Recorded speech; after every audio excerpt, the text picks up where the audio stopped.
السلام عليكم ورحمة الله. إن الحمد لله نحمده ونستعينه ونستغفره ونعوذ بالله من شرور أنفسنا ومن سيئات أعمالنا. من يهده الله فلا مضل له ومن يضلل فلا هادي له. وأشهد أن لا إله إلا الله وحده لا شريك له. وأشهد أن محمدا عبده ورسوله. يا أيها الذين آمنوا اتقوا الله حق تقاته ولا تموتن إلا وأنتم مسلمون. أما بعد فإن أصدق الحديث كتاب الله وخير الهدي هدي محمد صلى الله عليه وسلم وشر الأمور محدثاتها وكل محدثة بدعة وكل بدعة ضلالة وكل ضلالة في النار. സ്നേഹമുള്ള സഹോദരങ്ങളെ, സഹോദരികളെ, ശബ്ദം ശ്രവിച്ചുകൊണ്ടിരിക്കുന്ന ബഹുമാന്യരായ ശ്രോതാക്കളെ, അല്ലാഹു സുബ്ഹാനഹു വ തആലയുടെ വിധികളും വിലക്കുകളുമെല്ലാം കഴിയുന്നത്ര പാലിച്ചുകൊണ്ട് ജീവിതം ക്രമീകരിക്കണമെന്ന് ആമുഖമായി എന്നോടെന്ന പോലെ എല്ലാവരെയും ഉണർത്തുകയാണ്, വസിയത്ത് ചെയ്യുകയാണ്. ഹദീസ് സ്വീകരിക്കേണ്ടതിൻ്റെ മാനദണ്ഡങ്ങളെക്കുറിച്ചും ഹദീസിന്റെ മഹത്വത്തെക്കുറിച്ചുമൊക്കെ ബഹുമാന്യനായ ഷബീബ് സലാഹിയുടെ സംസാരത്തിൽ നിങ്ങൾ കേട്ടു. അങ്ങനെയുള്ള പ്രവാചകൻ സല്ലല്ലാഹു അലൈഹി വസല്ലമയുടെ ഹദീസുകൾ ഒരു മനുഷ്യൻ നിഷേധിക്കുമ്പോൾ സംഭവിക്കുന്ന കാര്യങ്ങൾ എന്തൊക്കെയാണ്? ഒരു ഹദീസാണെങ്കിലും പ്രവാചകൻ സല്ലല്ലാഹു അലൈഹി വസല്ലമ പറഞ്ഞ ഒരു കാര്യത്തെ അവൻ നിഷേധിച്ചാൽ, അതിനെ കളവാക്കുകയോ പരിഹസിക്കുകയോ ചെയ്താൽ ഉണ്ടാകുന്ന പ്രധാനപ്പെട്ട 7 കാര്യങ്ങളാണ് എൻ്റെ സംസാരത്തിൽ സൂചിപ്പിക്കുവാൻ ഞാൻ ഉദ്ദേശിക്കുന്നത്. വളരെ ചുരുങ്ങിയ സമയത്തിനുള്ളിൽ പ്രധാനപ്പെട്ട വിഷയങ്ങൾ മാത്രം സൂചിപ്പിക്കുകയാണ്. റസൂൽ കരീം സല്ലല്ലാഹു അലൈഹി വസല്ലമ വഹയിന്റെ അടിസ്ഥാനത്തിൽ പറഞ്ഞ ഒരു കാര്യം, ആ കാര്യത്തെ ഒരാൾ നിഷേധിക്കുമ്പോൾ സംഭവിക്കുന്നത് ഒന്നാമതായി അല്ലാഹു സുബ്ഹാനഹു വ തആലയുടെ ഒരു വഹയിനെയാണ് അയാൾ നിഷേധിക്കുന്നത്. നബി കരീം സല്ലല്ലാഹു അലൈഹി വസല്ലമ ദീനിന്റെ വിഷയങ്ങൾ എന്ത് തന്നെ സംസാരിച്ചിരുന്നാലും നമുക്കറിയാം വഹയാണ്. വമാ യൻതിഖു അനിൽ ഹവാ ഇൻ ഹുവ ഇല്ലാ വഹയ്യുഹ. സൂറത്തുൻ നജ്മിലെ ആയത്ത് നമുക്ക് പരിചയമുണ്ട്. അതുപോലെ സൂറത്തുൻ നഹ്ലിലെ 44-ാമത്തെ ആയത്ത് അല്ലാഹു സുബ്ഹാനഹു വ തആല പറഞ്ഞു, വഅൻസൽനാ ഇലൈക الذിക്റ ലിതുബയ്യിന ലിന്നാസി മാ നുസ്സില ഇലൈഹിം. പ്രവാചകരെ, നിങ്ങളിലേക്ക് നാം ഈ സിക്റിനെ അവതരിപ്പിച്ചിരിക്കുന്നു. ലിതുബയ്യിന ലിന്നാസ്, നിങ്ങൾ ആളുകൾക്ക് ബയാൻ ചെയ്ത് വിശദീകരിച്ചു കൊടുക്കാൻ വേണ്ടി. എന്താണ് നിങ്ങൾ വിശദീകരിക്കേണ്ടത്? മാ നുസ്സില ഇലൈഹിം, അവരിലേക്ക് ഇറക്കപ്പെട്ട ഒന്നിനെ. എന്താണത്? വിശുദ്ധ ഖുർആൻ. ആ വിശുദ്ധ ഖുർആൻ വിശദീകരിക്കാൻ വേണ്ടി അള്ളാഹുവിന്റെ പ്രവാചകൻ അള്ളാഹു സിക്ർ കൂടി ഇറക്കി കൊടുത്തിട്ടുണ്ട്. അതാണ് പ്രവാചകന്റെ സുന്നത്ത്. അത് വഹയിന്റെ അടിസ്ഥാനത്തിലാണെന്ന് തെളിവെന്താൻ? വഅൻസൽനാ, നാം ഇറക്കിയിട്ടുണ്ടെന്ന് ഖുർആനിനെ സംബന്ധിച്ച് പ്രയോഗിച്ച അതേ പദം തന്നെയാണ് ഹദീസുകളെ ഇറക്കി, സുന്നത്തുകളെ ഇറക്കി എന്ന് പറയാനും അല്ലാഹു സുബ്ഹാനഹു വ തആല പ്രയോഗിച്ചിട്ടുള്ളത്. അപ്പോൾ ഹദീസ് നിഷേധത്തിന്റെ ഒന്നാമത്തെ അപകടം അള്ളാഹുവിന്റെ വഹയികളെയാണ് അവൻ നിഷേധിക്കുന്നത്. ഒരു മനുഷ്യൻ അവന്റെ വഹി കൊടുക്കുന്ന രീതിയൊക്കെ ഹദീസിൽ വന്നിട്ടുണ്ട്.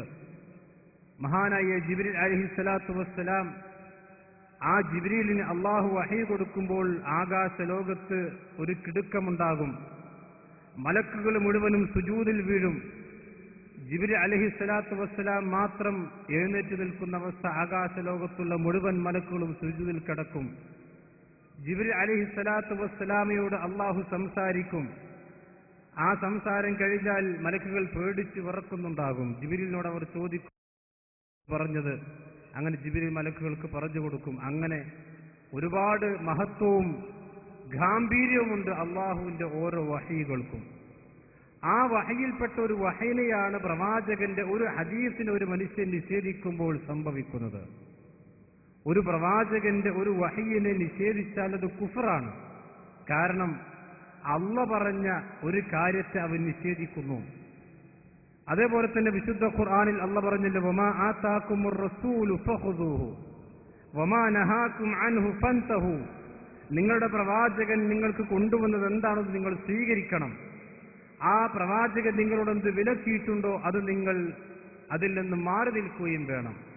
അപ്പോൾ ഹദീസ് നിഷേധത്തിന്റെ ഒന്നാമത്തെ അപകടം സുഹൃത്തുക്കളെ, സഹോദരങ്ങളെ, അള്ളാഹുവിന്റെ വഹയിന്റെ നിഷേധമാണ്. വഹയിനെ നിഷേധിക്കുന്നവൻ ഇസ്ലാമിൽ നിന്ന് പുറത്തു പോകും.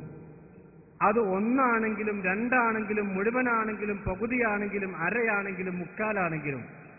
നമുക്കറിയാം വിശുദ്ധ ഖുർആൻ അള്ളാഹുവിന്റെ വഹയികളാണ്. ആ ഖുർആനിൽ നിന്ന് ഒരായത്ത് നിഷേധിച്ചാൽ അവൻ ഇസ്ലാമിൽ നിന്ന് പുറത്തു പോകും.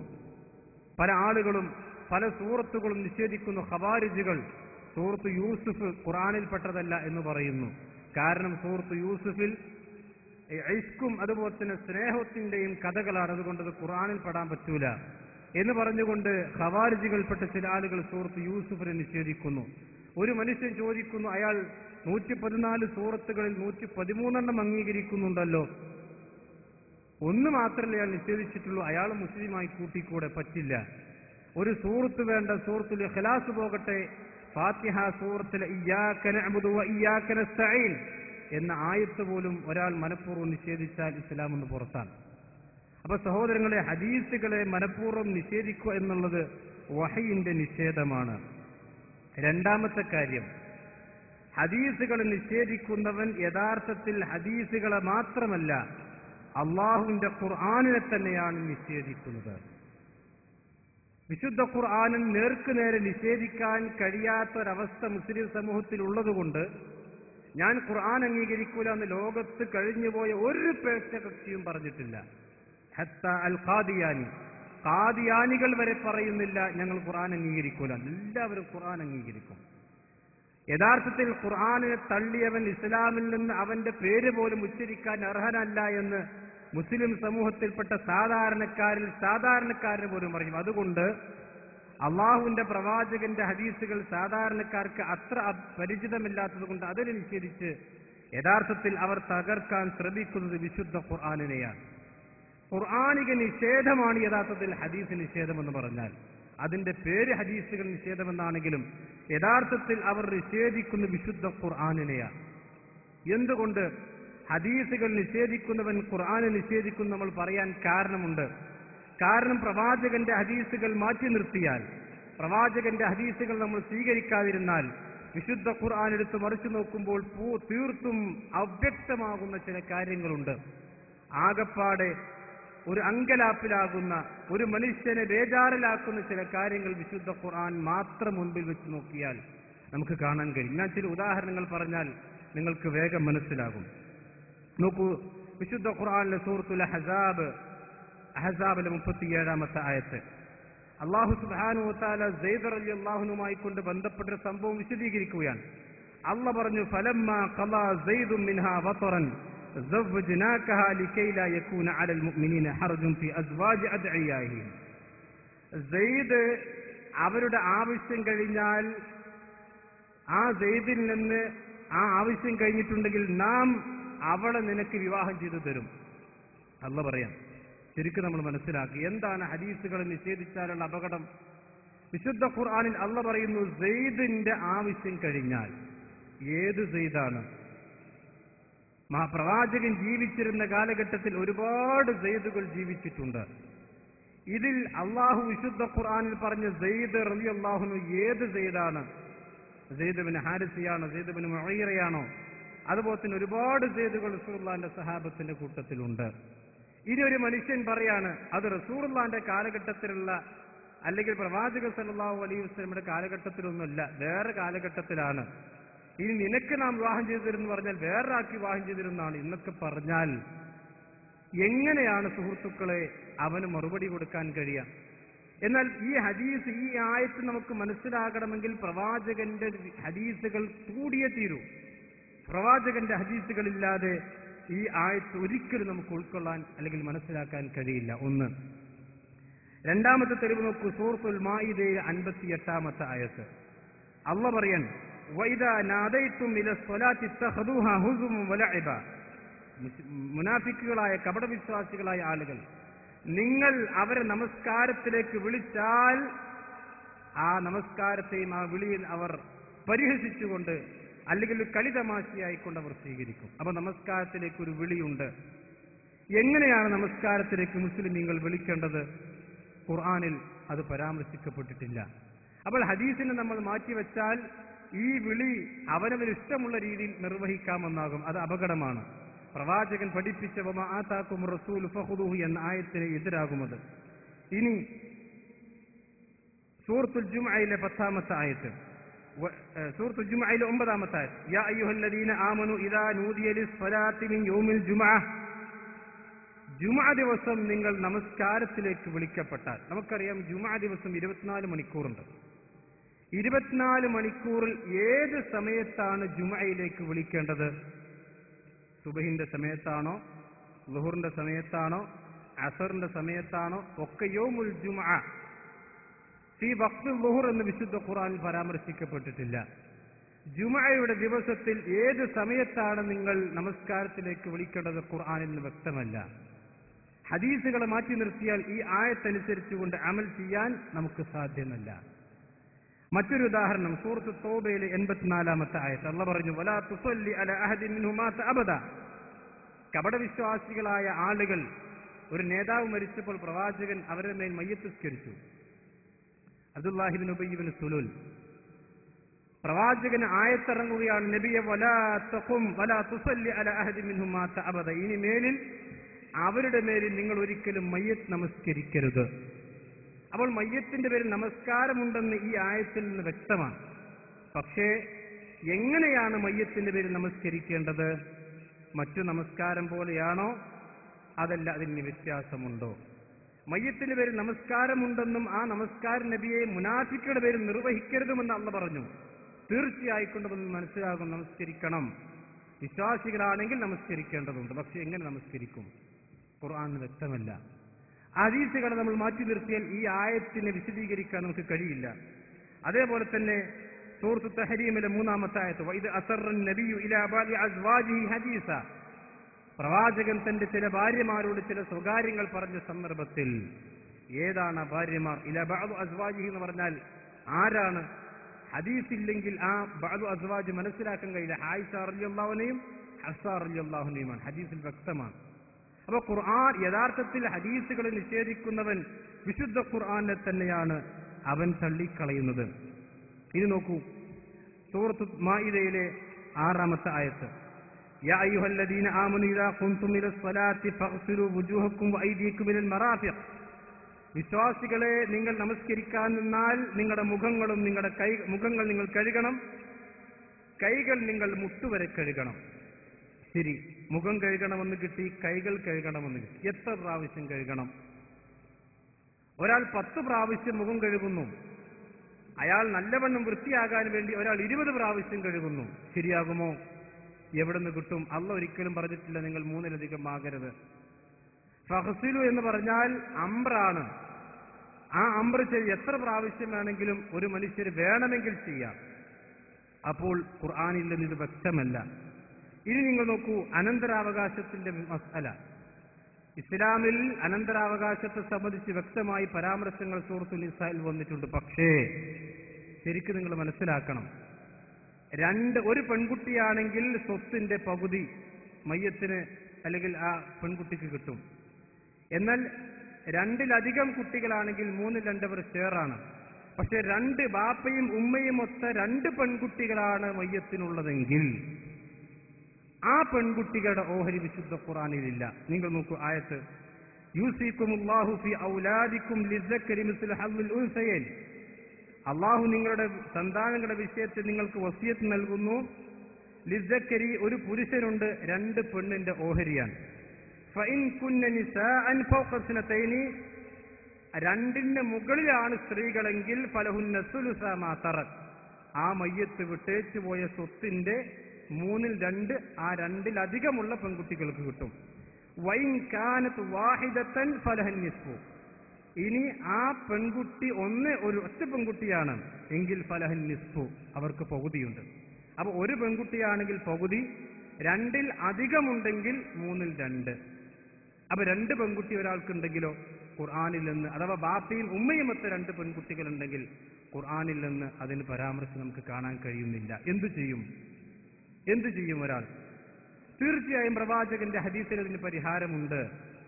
കാരണം 2-ലധികം എന്ന് പറഞ്ഞു കഴിഞ്ഞാൽ അത് 2 പോലെ തന്നെ പരിഗണിക്കണം, അല്ലെങ്കിൽ 3ന്റെ ഹുക്മ തന്നെയാണിത്. 1 മാത്രമേ നിസ്ഫുള്ളൂ, ബാക്കിയുള്ളതൊക്കെ അതാ. ഇതെവിടെ നിന്ന് കിട്ടും? ഖുർആനിൽ നിന്ന് ഒരിക്കലും നമുക്ക് കണ്ടെത്താൻ കഴിയില്ല, ബാപ്പയും ഉമ്മയും ഒത്ത മക്കളാണെങ്കിൽ. അപ്പൊ വിശുദ്ധ ഖുർആനിനെ തള്ളിക്കളയതാണ് യഥാർത്ഥത്തിൽ ഹദീസ് നിഷേധം. വിശുദ്ധ ഖുർആൻ വീണ്ടും പറഞ്ഞു, സൂറത്തുൽ മാഇദയിൽ 38-ാമത്തെ ആയത്ത്, നിങ്ങൾ കളവ് നടത്തിയവൻ പുരുഷനും സ്ത്രീയുമാണെങ്കിൽ അവരുടെ കൈകൾ നിങ്ങൾ മുറിച്ചു കളയണം. നമുക്കറിയാം ഇവിടെ നിന്നിട്ട് കൈയാണ്, ഇതും ഒരു വിരലിന്റെ തുഞ്ചത്ത് അല്ലെങ്കിൽ അഗ്രത്തിന് മുറി വെച്ചിയാൽ നമ്മുടെ കൈക്ക് മുറി വെച്ചി എന്ന് പറയും. അപ്പൊ ഇവിടെ മുതൽ ഇവിടം വരെ കൈ എന്ന് വേണമെങ്കിൽ പറയാം. അപ്പൊ എവിടെയാണ് കട്ടവന്റെയും കട്ടവളുടെയും കൈ മുറിക്കേണ്ടത്? മുറിക്കണമെന്ന് വിശുദ്ധ ഖുർആൻ പഠിപ്പിക്കുന്നു. പക്ഷെ എവിടെ വെച്ച് മുറിക്കും? ഇവിടെയാണോ, വിരലാണോ, മുട്ടിന്റെ അവിടെ നിന്നാണോ, അല്ലെങ്കിൽ തോളിന്റെ അവിടെ നിന്നാണോ മുറിക്കേണ്ടത്? പ്രവാചകന്റെ ഹദീസിൽ കാണാൻ കൈപ്പത്തി ഇവിടെ നിന്നാണ് മുറിക്കേണ്ടത്. ഏത് കൈയാണ് മുറിക്കേണ്ടത്? ഹദീസിൽ വ്യക്തമാണ്. അപ്പൊ സഹോദരങ്ങളെ, യഥാർത്ഥത്തിൽ ഹദീസ് നിഷേധം എന്ന് പറഞ്ഞാൽ വിശുദ്ധ ഖുർആനിന്റെ നിഷേധം തന്നെയാണ്. ഇനി ഒരുപാട് ആയത്തുകൾ ഞാൻ ചുരുക്കാൻ. സൂറത്തുൽ ബഖറയിൽ 197-ാമത്തെ ആയത്ത്, അൽ ഹജ്ജ് അശ്ഹുറും മഅലൂമാത്ത്. അല്ലാഹു പറയാണ്, ഹജ്ജ് എന്ന് പറഞ്ഞാൽ അറിയപ്പെട്ട ചില മാസങ്ങളിലാകുന്നു. ഏതാണ് ഈ മാസങ്ങൾ? എല്ലാ മാസങ്ങളും അറിയപ്പെട്ടതല്ലേ, ഏതാ അറിയപ്പെടാതെ പോയ മാസം? അല്ലാഹു പറയുന്നു, അൽ ഹജ്ജ് അശ്ഹുറും മഅലൂമാത്ത്. ഹജ്ജ് എന്ന് പറഞ്ഞാൽ അറിയപ്പെട്ട മാസങ്ങളിലാകുന്നു. അപ്പൊ ഏത് മാസമാണിത്? ആ മാസങ്ങൾ പ്രവാചകന്റെ ഹദീസിൽ വ്യക്തമാണ്. ഹജ്ജിന്റെ മാസങ്ങൾ ഏതൊക്കെയാണ്? ദുൽഖഅദ, ദുൽഹിജ്ജ, മുഹറം. ഹജ്ജിന് വരാനും ഹജ്ജ് ചെയ്യാനും ഹജ്ജ് ചെയ്ത് മടങ്ങിപ്പോകാനും. ഇത് പ്രവാചകന്റെ ഹദീസില്ലെങ്കിൽ ഈ ആയത്തിന് വ്യക്തമായി മനസ്സിലാക്കാൻ നമുക്ക് കഴിയില്ല. അതേപോലെ തന്നെ സൂറത്ത് തൗബയിലെ 3-ാമത്തെ ആയത്ത്, വഅദാനും മിനല്ലാഹി വറസൂലിഹി ഇലന്നാസ് യൗമുൽ ഹജ്ജിൽ അക്ബർ. ഹജ്ജുൽ അക്ബറിന്റെ ദിവസം. ഏതാണ് ഈ ഹജ്ജുൽ അക്ബർ? ചില ആളുകൾ വിചാരിച്ചു അറഫാ ദിവസം വെള്ളിയാഴ്ച വന്നാൽ അതിന്റെ പേരാണ് ഹജ്ജുൽ അക്ബർ. ഹജ്ജുൽ അക്ബറിന്റെ അതല്ല. ദുൽഹിജ്ജ 10-ന്റെ അന്ന് ആ ദിവസത്തിന്റെ പേരാണ് യഥാർത്ഥത്തിൽ ഹജ്ജുൽ അക്ബർ. അത് എവിടെ നിന്ന് കിട്ടും? പ്രവാചകന്റെ ഹദീസിനെ കിട്ടുള്ളൂ. അതേപോലെ തന്നെ വിശുദ്ധ ഖുർആനിൽ അല്ലാഹു പറഞ്ഞു, സൂറത്തുൽ ബഖറയിൽ 198, ലൈസ അലൈക്കും ജുനാഹുൻ അൻ തബ്തഗു ഫദ്ലൻ മിൻ റബ്ബിക്കും ഫഇദാ അഫദ്തും മിൻ അറഫാത്തിൻ ഫദ്കുറുല്ലാഹ്. നിങ്ങൾ ഹാജിമാർ അറഫയിൽ നിന്ന് പോന്നു കഴിഞ്ഞാൽ നിങ്ങൾ അല്ലാഹുവിനെ ഓർക്കണം. എപ്പോഴാണ് ഹാജിമാർ അറഫയിൽ പോകേണ്ടത്? അത് പോയി കഴിഞ്ഞാൽ വിശുദ്ധ ഖുർആൻ പറഞ്ഞിട്ടുള്ളൂ. എപ്പോഴാണ് ഹാജിമാർ അറഫയിൽ എത്തേണ്ടത്? എപ്പോഴാണ് ഹാജിമാർ അറഫയിൽ നിന്ന് പോരേണ്ടത്? ഇതൊന്നും സഹോദരങ്ങളെ വ്യക്തമായി വിശുദ്ധ ഖുർആൻ പരാമർശിക്കപ്പെടുന്നില്ല. അതുപോലെ തന്നെ സൂറത്തുൽ തൗബയിൽ 36-ാമത്തെ ആയത്ത്, ഇന്ന ഇദ്ദത്ത ശുഹൂരി ഇൻദല്ലാഹി 12 ശഹ്റൻ ഫീ കിതാബില്ലാഹ് യൗമ ഖലഖസ് സമാവാതി വൽ അർദ് മിൻഹാ അർബഅത്തുൻ ഹുറും ദാലിക ദീനുൽ ഖയ്യിം. 12 മാസങ്ങൾ 4 മാസം പവിത്രമാണ്. ഖുർആൻ പരാമർശമില്ല. അപ്പൊ ഇങ്ങനെ ഒരുപാട്, ഇതൊക്കെ ഞാൻ ചില ഉദാഹരണങ്ങൾ മാത്രം സൂചിപ്പിക്കും. എത്രയോ ആയത്തുകൾ നമുക്ക് പരിശോധിച്ചാൽ കാണാൻ കഴിയും. ഈ ആയത്തുകളുടെ ഒന്നും വിശദീകരണം ഹദീസുകൾ മാറ്റി നിർത്തിയാൽ നമുക്ക് കിട്ടില്ല. അപ്പൊ യഥാർത്ഥത്തിൽ ഹദീസുകൾ നിഷേധിക്കുന്നവൻ വിശുദ്ധ ഖുർആനെ തകർക്കാനാണ് ശ്രമിച്ചുകൊണ്ടിരിക്കുന്നത്. അത് ജൂതന്മാരുടെ അജണ്ട. ഞാൻ ശേഷം വിശദീകരിക്കാം. അപ്പോൾ വിശുദ്ധ ഖുർആനിന്റെ തന്നെ നിരാശമാണ് പ്രവാചകൻ സല്ലല്ലാഹു അലൈഹി വസല്ലമയുടെ ഹദീസുകൾ എന്നുള്ളത് സഹോദരങ്ങളെ നമ്മൾ മനസ്സിലാക്കണം. ഇനി 3-ാമത്തെ കാര്യം, ഹദീസ് നിഷേധം കൊണ്ടുണ്ടാകുന്നതിന്റെ അപകടമെന്താ? ഹദീസുകളെ നിഷേധിച്ച മനുഷ്യന് അല്ലാഹു സുബ്ഹാനഹു വ തആല ദുനിയാവിൽ തന്നെ ശിക്ഷ കൊടുക്കും എന്നുള്ളതാണ് അതിന്റെ ഒരു കാര്യം. ഇസ്ലാമിക ചരിത്രമെടുത്ത് പരിശോധിച്ച് നമുക്ക് കാണാം. നമുക്കറിയാം മൂസാ നബി അലൈഹിസ്സലാത്തു വസ്സലാം. മൂസാ നബി അലൈഹിസ്സലാത്തു വസ്സലാമക്ക് ലഭിച്ച വേദഗ്രന്ഥം ഏതാണ്? തൗറാത്ത്. എപ്പോഴാണ് മൂസാ നബി അലൈഹിസ്സലാത്തു വസ്സലാമക്ക് തൗറാത്ത് കിട്ടുന്നത്? ഈ പോയിന്റ് നിങ്ങൾ ശരിക്കും ശ്രദ്ധിക്കണം. എപ്പോഴാണ് മൂസാ നബിക്ക് തൗറാത്ത് കിട്ടുന്നത്? ഫിർഔനിന്റെ അടുക്കലേക്ക് മൂസാ നബി അലൈഹിസ്സലാത്തു വസ്സലാമയും ഹാറൂൻ നബിയും കൂടി പോകുമ്പോൾ മൂസാ നബി തൗറാത്ത് പിടിച്ചിട്ടാണോ പോയത്? അല്ല. മൂസാ നബിയുടെ കയ്യിൽ എന്ത് മാത്രമേ ഉള്ളൂ? ഒരു വടിയും കക്ഷത്ത് വെച്ചാൽ വെളുപ്പാകുന്ന തന്റെ കയ്യും. ഇതാണ് മൂസാ നബിയുടെ ആകെയുള്ള അടയാളങ്ങൾ. ആയാത്ത് എന്നാണ് വിശുദ്ധ ഖുർആനിനെ കുറിച്ച് പറഞ്ഞത്. മൂസാ നബിക്ക് എപ്പോഴാണ് തൗറാത്ത് കിട്ടിയത്? വലഖദ് ആതൈനാ മൂസൽ കിതാബ മിൻ ബഅദി മാ അഹ്ലക്നൽ ഖുറൂനൽ ഊല. ഫിർഔനിന്റെ തലമുറയെ നശിപ്പിച്ചതിന് ശേഷമാണ് നാം മൂസാ നബിക്ക് തൗറാത്ത് കൊടുത്തത്. നമുക്കറിയാം, ചെങ്കടൽ കടന്ന് പിന്നെയാണ് മൂസാ നബിക്ക് സൂര്യസീന പർവ്വതത്തിൽ പോയിക്കൊണ്ട് തൗറാത്ത്. അപ്പൊ തൗറാത്തിനെ നിഷേധിച്ചത് കൊണ്ടാണോ ഫിർഔൻ കാഫിറായത്? ഒരിക്കലുമല്ല. തൗറാത്തിനെ പറ്റി ഫിർഔൻ കേട്ടിട്ട് പോലുമില്ല. പിന്നെ എങ്ങനെയാണ് ഫിർഔൻ കാഫിറായത്? എന്തിന്റെ പേരിലാണ് ഫിർഔൻ ശിക്ഷിക്കപ്പെട്ടത്? നമുക്കറിയാം, മൂസാ നബിക്ക് കിട്ടിയ വേദഗ്രന്ഥത്തിന് പുറമെയുള്ള വഹയികൾ, അതാണ് സുന്നത്ത് എന്ന് പറഞ്ഞാൽ.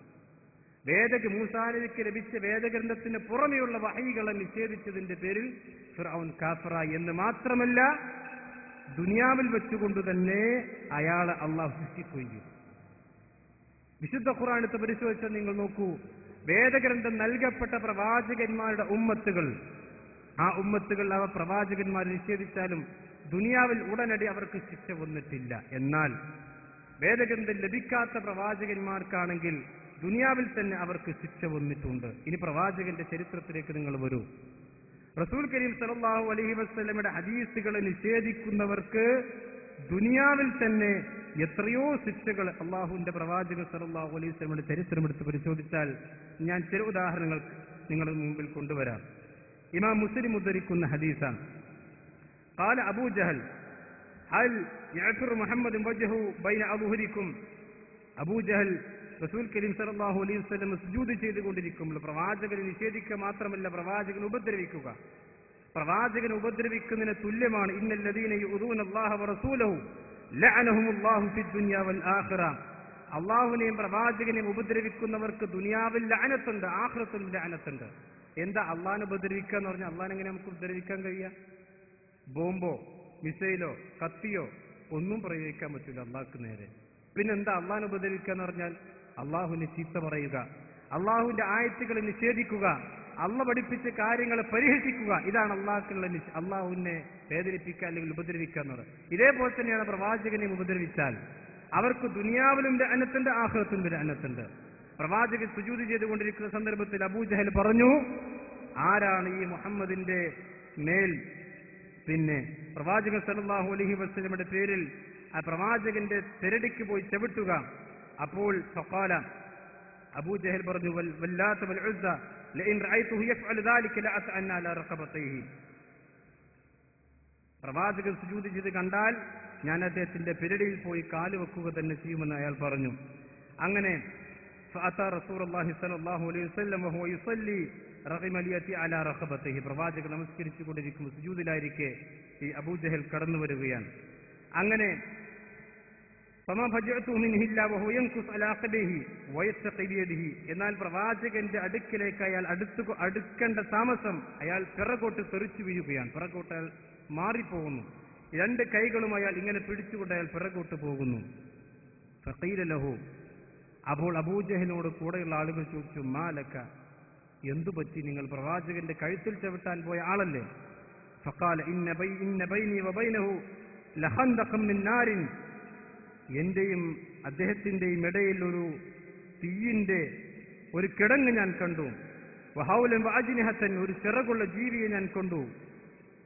ആ ജീവി എന്നെ ഉപദ്രവിക്കാൻ വരുന്നത് പോലെ എനിക്ക് തോന്നി, ഞാൻ പേടിച്ചുപോയി. ഫഖാല റസൂലുള്ളാഹി സ്വല്ലല്ലാഹു അലൈഹി വസല്ലം, പ്രവാചകൻ എന്ന് പറഞ്ഞിട്ട് സഹാബത്തിന് പറഞ്ഞു കൊടുക്കാൻ, ലൗ ദനാ മിന്നി ലഖ്തഫതുൽ മലായികതു ഉദ്വൻ ഉദ്വ.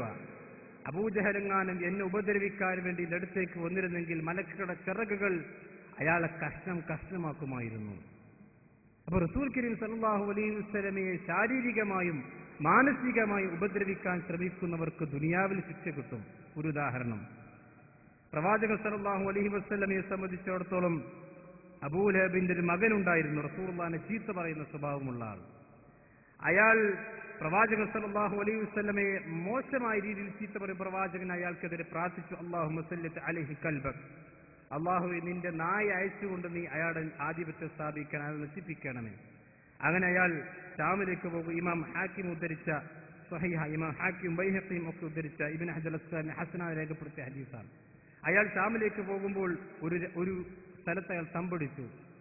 അയാൾക്ക് പേടിയായി, കാരണം പ്രവാചകൻ സല്ലല്ലാഹു അലൈഹി വസല്ലം അയാൾക്കെതിരെ പ്രാർത്ഥിച്ചിട്ടുണ്ടെന്ന വിവരം ഈ അബൂലഹബിന്റെ മകന് ലഭിക്കുകയാണ്. പ്രവാചകൻ ഉപദ്രവിച്ചാൽ ദുനിയാവിൽ ശിക്ഷ കിട്ടുമെന്ന് അയാൾക്ക് തന്നെ പേടിയുണ്ട്. അങ്ങനെ അയാൾ അനുയായികളോട് പറഞ്ഞു, ഇന്നി അഖാഫു ദഅവത മുഹമ്മദ് സല്ലല്ലാഹു അലൈഹി വസല്ലം, മുഹമ്മദിന്റെ റസൂൽ കരീം സല്ലല്ലാഹു അലൈഹി വസല്ലം പ്രാർത്ഥന എനിക്ക് പേടിയുണ്ട്. ഖാലു ലഹു, അവർ പറഞ്ഞു, ഫഅത്തുമ മതഅഹും ഹൗലഹു വഖഅദു യഹരിസൂനഹു, അയാളുടെ ആ യാത്രാ സാമാനങ്ങൾ മുഴുവനും അയാൾക്ക് ചുറ്റും അവർ വെച്ചു. എന്നിട്ട് വലിയൊരു മതിലുണ്ടാക്കി അയാൾ അതിന്റെ ഉള്ളിൽ അവർ രാത്രി കിടത്തി. അവർക്ക് കാവൽ നിന്നു. പക്ഷേ ഒരു സിംഹം വരികയും അവരുടെ ഇടയിൽ കൂടി അയാളെ പിടിച്ചു കൊണ്ടുപോവുകയും ചെയ്തു എന്ന് ഹദീസിൽ കാണാം. റസൂൽ കരീം സല്ലല്ലാഹു അലൈഹി വസല്ലമയെ ചീത്ത പറഞ്ഞവരെ ദുനിയാവിൽ അല്ലാഹു വെറുതെ വിട്ടിട്ടില്ല. പ്രവാചകൻ സല്ലല്ലാഹു അലൈഹി വസല്ലമയെ ഉപദ്രവിക്കുകയും റസൂൽ കരീം സല്ലല്ലാഹു അലൈഹി വസല്ലമയെ വേദനിപ്പിക്കുകയും ചെയ്ത ആളുകളെ പ്രവാചകൻ വെറുതെ അല്ലാഹു ഒരിക്കലും ദുനിയാവിൽ ശിക്ഷിക്കാതിരുന്നിട്ടില്ല. ഒരു ഹദീസ് കൂടി കേട്ടോളൂ. സൽമ ബിൻ അക്ബർ റളിയല്ലാഹു അൻഹു തന്റെ പിതാവിന് ഉദ്ധരിക്കുന്ന ഹദീസാണ്. അബൂസർ റസൂലുള്ളാഹി സ്വല്ലല്ലാഹു അലൈഹി വസല്ലം ബിശ്ർ ബിൻ റാഇ അൽ-ലൈർ യഅകുലു ബിശ്തിമാൽ, ബിശ്ർ ബിൻ റാഇ എന്ന് പറയുന്ന ഒരു മനുഷ്യൻ, അയാൾ ഇടത് കൈകൊണ്ട് ഭക്ഷിക്കുന്നു. പ്രവാചകൻ പറഞ്ഞു, കുൽ ബിയമീനിക്, നിന്റെ വലത് കൈകൊണ്ട് നീ ഭക്ഷിക്കണം. ആൾ പറഞ്ഞില്ല, സത്യം. പ്രവാചകൻ വലത് കൈകൊണ്ട് ഭക്ഷിക്കാൻ പറഞ്ഞപ്പോൾ ആ പ്രവാചകനെ ധിക്കരിച്ചുകൊണ്ട് അയാൾ പറഞ്ഞില്ല, സത്യം, എനിക്ക് കഴിയില്ല. പ്രവാചകൻ പറഞ്ഞു, നിനക്ക് കഴിയാതിരിക്കട്ടെ. ഹദീസ് ഉദ്ധരിക്കുന്ന റാവി പറയാൻ, അയാളുടെ ആ കൈ പിന്നെ ഒരിക്കലും അയാളുടെ വായിലേക്ക് എത്തിയിട്ടില്ല. എന്താ കാരണം? എല്ലാ ഹദീസും നിഷേധിച്ചിട്ടൊന്നുമില്ല. പ്രവാചകൻ പറഞ്ഞ ഒരൊറ്റ കാര്യം, കുൽ ബിയമീനി ലാ സത്യം. എല്ലാ ഹദീസും നിഷേധിച്ചാലേ ഹദീസ് നിഷേധിയാകുള്ളൂ എന്നാണ് ഇപ്പൊ ചില ആളുകൾ പ്രചരിപ്പിച്ചുകൊണ്ടിരിക്കുന്നത്. തെറ്റാണത്. ഇയാൾ പ്രവാചകന്റെ എല്ലാ കൽപ്പനയും കുൽ ബിയമീനി, ഇതിന്റെ വലത് കൈ കൊണ്ട് തിന്നു എന്ന ആ ഒരൊറ്റ കൽപ്പനയെ ധിക്കാരപൂർവ്വം അയാൾ നിഷേധിച്ചു. അയാൾക്ക് ദുനിയാവിൽ വെച്ചുകൊണ്ട് തന്നെ അല്ലാഹു സുബ്ഹാനഹു വ തആല ശിക്ഷ കൊടുക്കുകയാണ്. ഇനി ഒരു ഹദീസ് കൂടി കേട്ടോളൂ. റസൂൽ കരീം സല്ലല്ലാഹു അലൈഹി വസല്ലമ ഒരിക്കൽ ഒരു യാത്ര പോവുകയാണ്. അങ്ങനെ യാത്ര പോയപ്പോൾ പ്രവാചകൻ സല്ലല്ലാഹു അലൈഹി വസല്ലം പറഞ്ഞു, ഇതാ ഇന്ന് ഒരു രാത്രി ശക്തമായ കാറ്റടിക്കാൻ സാധ്യതയുണ്ട്. പ്രവാചകൻ തബൂക്കിൽ നിന്ന് വരുന്ന സന്ദർഭമാണ്. ഫഖാല റസൂലുള്ളാഹി സ്വല്ലല്ലാഹു അലൈഹി വസല്ലം, യാ മുസ്ലിമിന്റെ ഹദീസാണ്, സതഹുബ്ബു അലൈക്കുമുൽ ലൈലത റീഹൻ ശദീദ, ഇതാ ഇന്ന് രാത്രി നിങ്ങൾക്ക് മേൽ ശക്തമായ കാറ്റടിക്കും. അതുകൊണ്ട് ഫലാ യഖും ഫീഹി അഹദും മിൻകും, നിങ്ങളിൽ ആരും രാത്രി എഴുന്നേൽക്കാൻ പാടില്ല. പ്രവാചകൻ, ഒരു നേതാവായ പ്രവാചകൻ തന്റെ അനുയായികൾക്ക് കൊടുക്കുന്ന മെസ്സേജാണ്. ഇന്ന് രാത്രി ശക്തമായ കാറ്റ് പ്രവാചകൻ വഹയിന്റെ അടിസ്ഥാനത്തിൽ പറയാം. അല്ലാതെ നമ്മുടെ കാലാവസ്ഥ നിരീക്ഷകന്മാർ പറഞ്ഞതുപോലെ അടിക്കാനും അടിക്കാതിരിക്കാനും സാധ്യതയുണ്ട്, ആ നിരീക്ഷണമല്ല. പ്രവാചകൻ വഹയിന്റെ അടിസ്ഥാനത്തിൽ പറഞ്ഞു, ഇന്ന് ശക്തമായ കാറ്റടിക്കും, ആരും എഴുന്നേൽക്കരുത്. ഫമൻ കാന ലഹു ബഈറുൻ ഫല്യസ്തദഇ ഖാലഹു, ആർക്കെങ്കിലും ഒട്ടകമുണ്ടെങ്കിൽ ആ ഒട്ടകത്തെ ശരിക്ക് വരിഞ്ഞു മുറുക്കി കെട്ടിയിടണം. അങ്ങനെ ഫതഹബ്ബത് റീഹുൻ ശദീദ, പ്രവാചകൻ പറഞ്ഞതുപോലെ ശക്തമായ കാറ്റടിച്ചു. ഫഖാമ റജുലുൻ, അതാ പ്രവാചകൻ എഴുന്നേൽക്കരുതെന്ന് പറഞ്ഞു. ആരും എഴുന്നേൽക്കരുത്. പക്ഷെ ഒരു മനുഷ്യൻ എഴുന്നേറ്റു. പ്രവാചകന്റെ കൽപ്പനയ്ക്ക് വിരുദ്ധം പ്രവർത്തിച്ചു. ഒരൊറ്റ കൽപ്പനയ്ക്ക് വിരുദ്ധം പ്രവർത്തിച്ചു. ഹദീസിൽ കാണാം, ഫഹമലതുഹു റീഹ്, ആ കാറ്റ് ആ മനുഷ്യനെ എടുത്തുകൊണ്ടുപോയി. ഹത്ത അൽഖതുഹു ബിജബലി തയ്യിൻ, ഒരു രണ്ട് വലിയ വലിയ കാടുള്ള രണ്ട് ജബൽ തയ്യ് എന്ന് പറയുന്ന പ്രദേശത്തേക്ക്, ആ കൊടും വനത്തിലേക്ക് അയാളെ കൊണ്ടുപോയി. ആ കാറ്റ് ഇട്ടു എന്ന് ഇമാം മുസ്ലിം റഹ്മഹുല്ലാഹ് ഉദ്ധരിച്ച ഹദീസ് നിങ്ങൾ നോക്കൂ. പ്രവാചകൻ സല്ലല്ലാഹു അലൈഹി വസല്ലമയുടെ ഹദീസുകൾ നിഷേധിക്കുന്നവർക്ക് ദുനിയാവിലുള്ള ശിക്ഷയാണ്. എത്രയോ ഇസ്ലാമിക ചരിത്രത്തിൽ ഒരുപാട് സംഭവങ്ങൾ പറയാൻ ചുരുക്കാൻ. അപ്പൊ ഈ മൂന്നാമത്തെ കാര്യം, ദുനിയാവിൽ ശിക്ഷ കിട്ടും, പരലോകത്ത് ഏതായാലും കിട്ടും. അതാണ് ഇന്നല്ലദീന യൂദൂന അല്ലാഹ വറസൂലഹു ലഅനഹുമുല്ലാഹു ഫിദ്ദുനിയാ വൽആഖിറ. ദുനിയാവിലും ആഖിറത്തിലും കിട്ടും. നാലാമത്തെ കാര്യം സഹോദരങ്ങളെ, ഹദീസുകളെ നിഷേധിക്കുന്ന ഒരു മനുഷ്യനെ സംബന്ധിച്ചിടത്തോളം ഒന്നിലും ഒരു യഖീൻ ഉണ്ടാവില്ല. ഒരു ഹദീസ് അയാൾ കാണുന്നു, ആ ഹദീസുകളെ അയാൾ തന്റെ ഹദീസുകളെ സ്വീകരിക്കുന്നത് തന്റെ ബുദ്ധിയുടെയും തന്റെ സ്വന്തം ഹവയുടെയും ഇച്ഛയുടെയും അനുസരിച്ച് അതിന്റെ മാനദണ്ഡമാക്കിയാണെങ്കിൽ ഒരു കാര്യത്തിലും അയാൾക്കൊരു യഖീൻ ഉണ്ടാകില്ല. ഇന്ന് പറഞ്ഞത് ഇന്ന് അംഗീകരിച്ച് നാളെ അംഗീകരിക്കാൻ കഴിയില്ല. ഒരൊറ്റ ഉദാഹരണം പറയാം. നമ്മുടെ മടൂർ വിഭാഗത്തിൽപ്പെട്ട സുഹൃത്തുക്കൾ ഇതുവരേക്കും അവർ അംഗീകരിച്ചിരുന്ന പല ഹദീസുകളും ഇപ്പൊ അവർക്ക് അംഗീകരിക്കാൻ കഴിയുന്നില്ല. സ്വഫിന്റെ വിഷയം സ്വഫ് അടുപ്പിച്ചു നിൽക്കണമെന്ന് മുജാഹിദ് പ്രസ്ഥാനത്തിൽപ്പെട്ട ഒരു സാധാരണ പ്രവർത്തകന് പോലും സംശയമില്ലാതിരുന്ന കാര്യം. പിശാചിന് വേണ്ടി നിങ്ങൾ അവിടെ വിടവുണ്ടാക്കി വിടരുതെന്ന് പ്രവാചകൻ പഠിപ്പിച്ചു. ഒരു ആളും അത് നിഷേധിച്ചിരുന്നില്ല. പക്ഷെ ഇപ്പൊ അവർ പറയുന്നു അവിടെ പിശാച് കാലിന്റെ അടിയിൽ കയറി നിൽക്കും, ഈ തോളിന്റെ അടിയിൽ കയറി നിൽക്കൂലേ, കാലിന്റെ രണ്ട് തൊടയിൽ കയറി നിൽക്കൂലേ. സുബ്ഹാനല്ലാഹ്, ഇത് എങ്ങനെ ഒന്നും യഖീനില്ല. കാരണം ഒരു ഹദീസ് എടുക്കുന്നു, തന്റെ ബുദ്ധിയിലിട്ട് മൂശയിലിട്ട് അവൻ വാർത്തെടുക്കുന്നു. അത് ഹദീസിന്റെ ബുദ്ധിയുടെ അടിസ്ഥാനത്തിൽ അവൻ തള്ളുകയും കൊള്ളുകയും ചെയ്യുന്നു. പ്രവാചകന്റെ ഹദീസാണോ ഇന്നമാ കാന ഖൗലുൽ മുഅ്മിനീന ഇദാ ദുഉ ഇലല്ലാഹി വറസൂലിഹി അൻ യഖ്തുമു ബൈനഹും അൻ യഖൂലു സമിഅനാ വഅതഅനാ. ഞങ്ങൾ കേട്ടു. പ്രവാചകന്റെ ഹദീസാണോ സമിഅന, ഞങ്ങൾ കേട്ടു, അനുസരിച്ചു.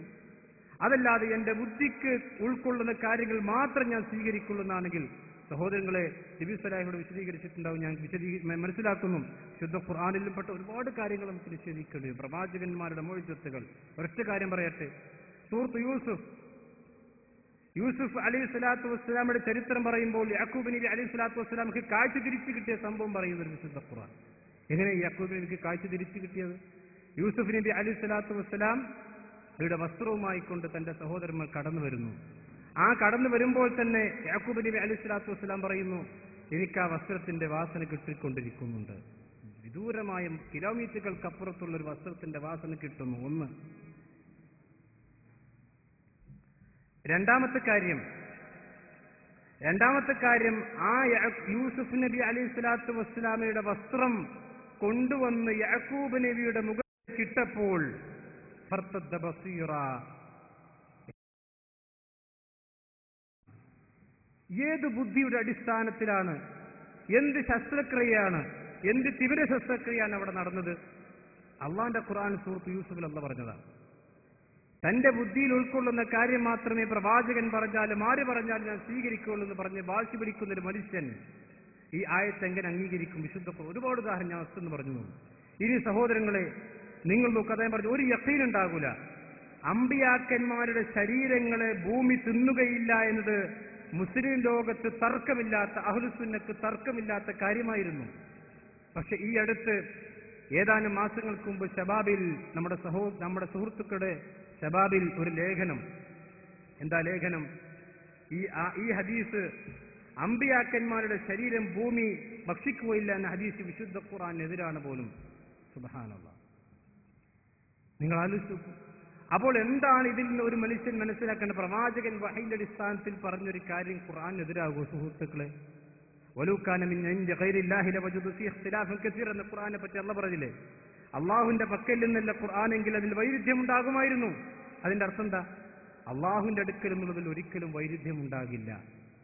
അള്ളാഹുവിന്റെ അടുക്കൽ നിന്നാണ് ഖുർആനും ഹദീസും എന്ന് മനസ്സിലാക്കുന്ന ഒരു വ്യക്തിയെ സംബന്ധിച്ചിടത്തോളം എങ്ങനെയാണ് സഹിഹായ ഹദീസുകൾ വൈരുദ്ധ്യം ഉണ്ടാകുക? അലി ഇബ്നു അബീ ത്വാലിബ് റളിയല്ലാഹു അൻഹു പറഞ്ഞ ഹദീസ് നിങ്ങൾ കേട്ടതായിരിക്കും. ലൗ കാന ദീനു ബിറഅയി ലകാന അസ്ഫൽ ഖുഫി മിൻ, ഒരു മനുഷ്യന്റെ ബുദ്ധിക്കനുസരിച്ച് കൊണ്ടാണ് മതമെങ്കിൽ അവന്റെ പാദരക്ഷമെ തടവുമ്പോൾ അതിന്റെ അടിഭാഗമായിരുന്നു തടവാൻ ഏറ്റവും നന്നായിരുന്നത്. അവൻ ഞാൻ സൂചിപ്പിച്ചത്, ഹദീസുകളെ നിഷേധിക്കുന്ന ഒരു വ്യക്തിക്ക് യഖീൻ ഉണ്ടാകൂല.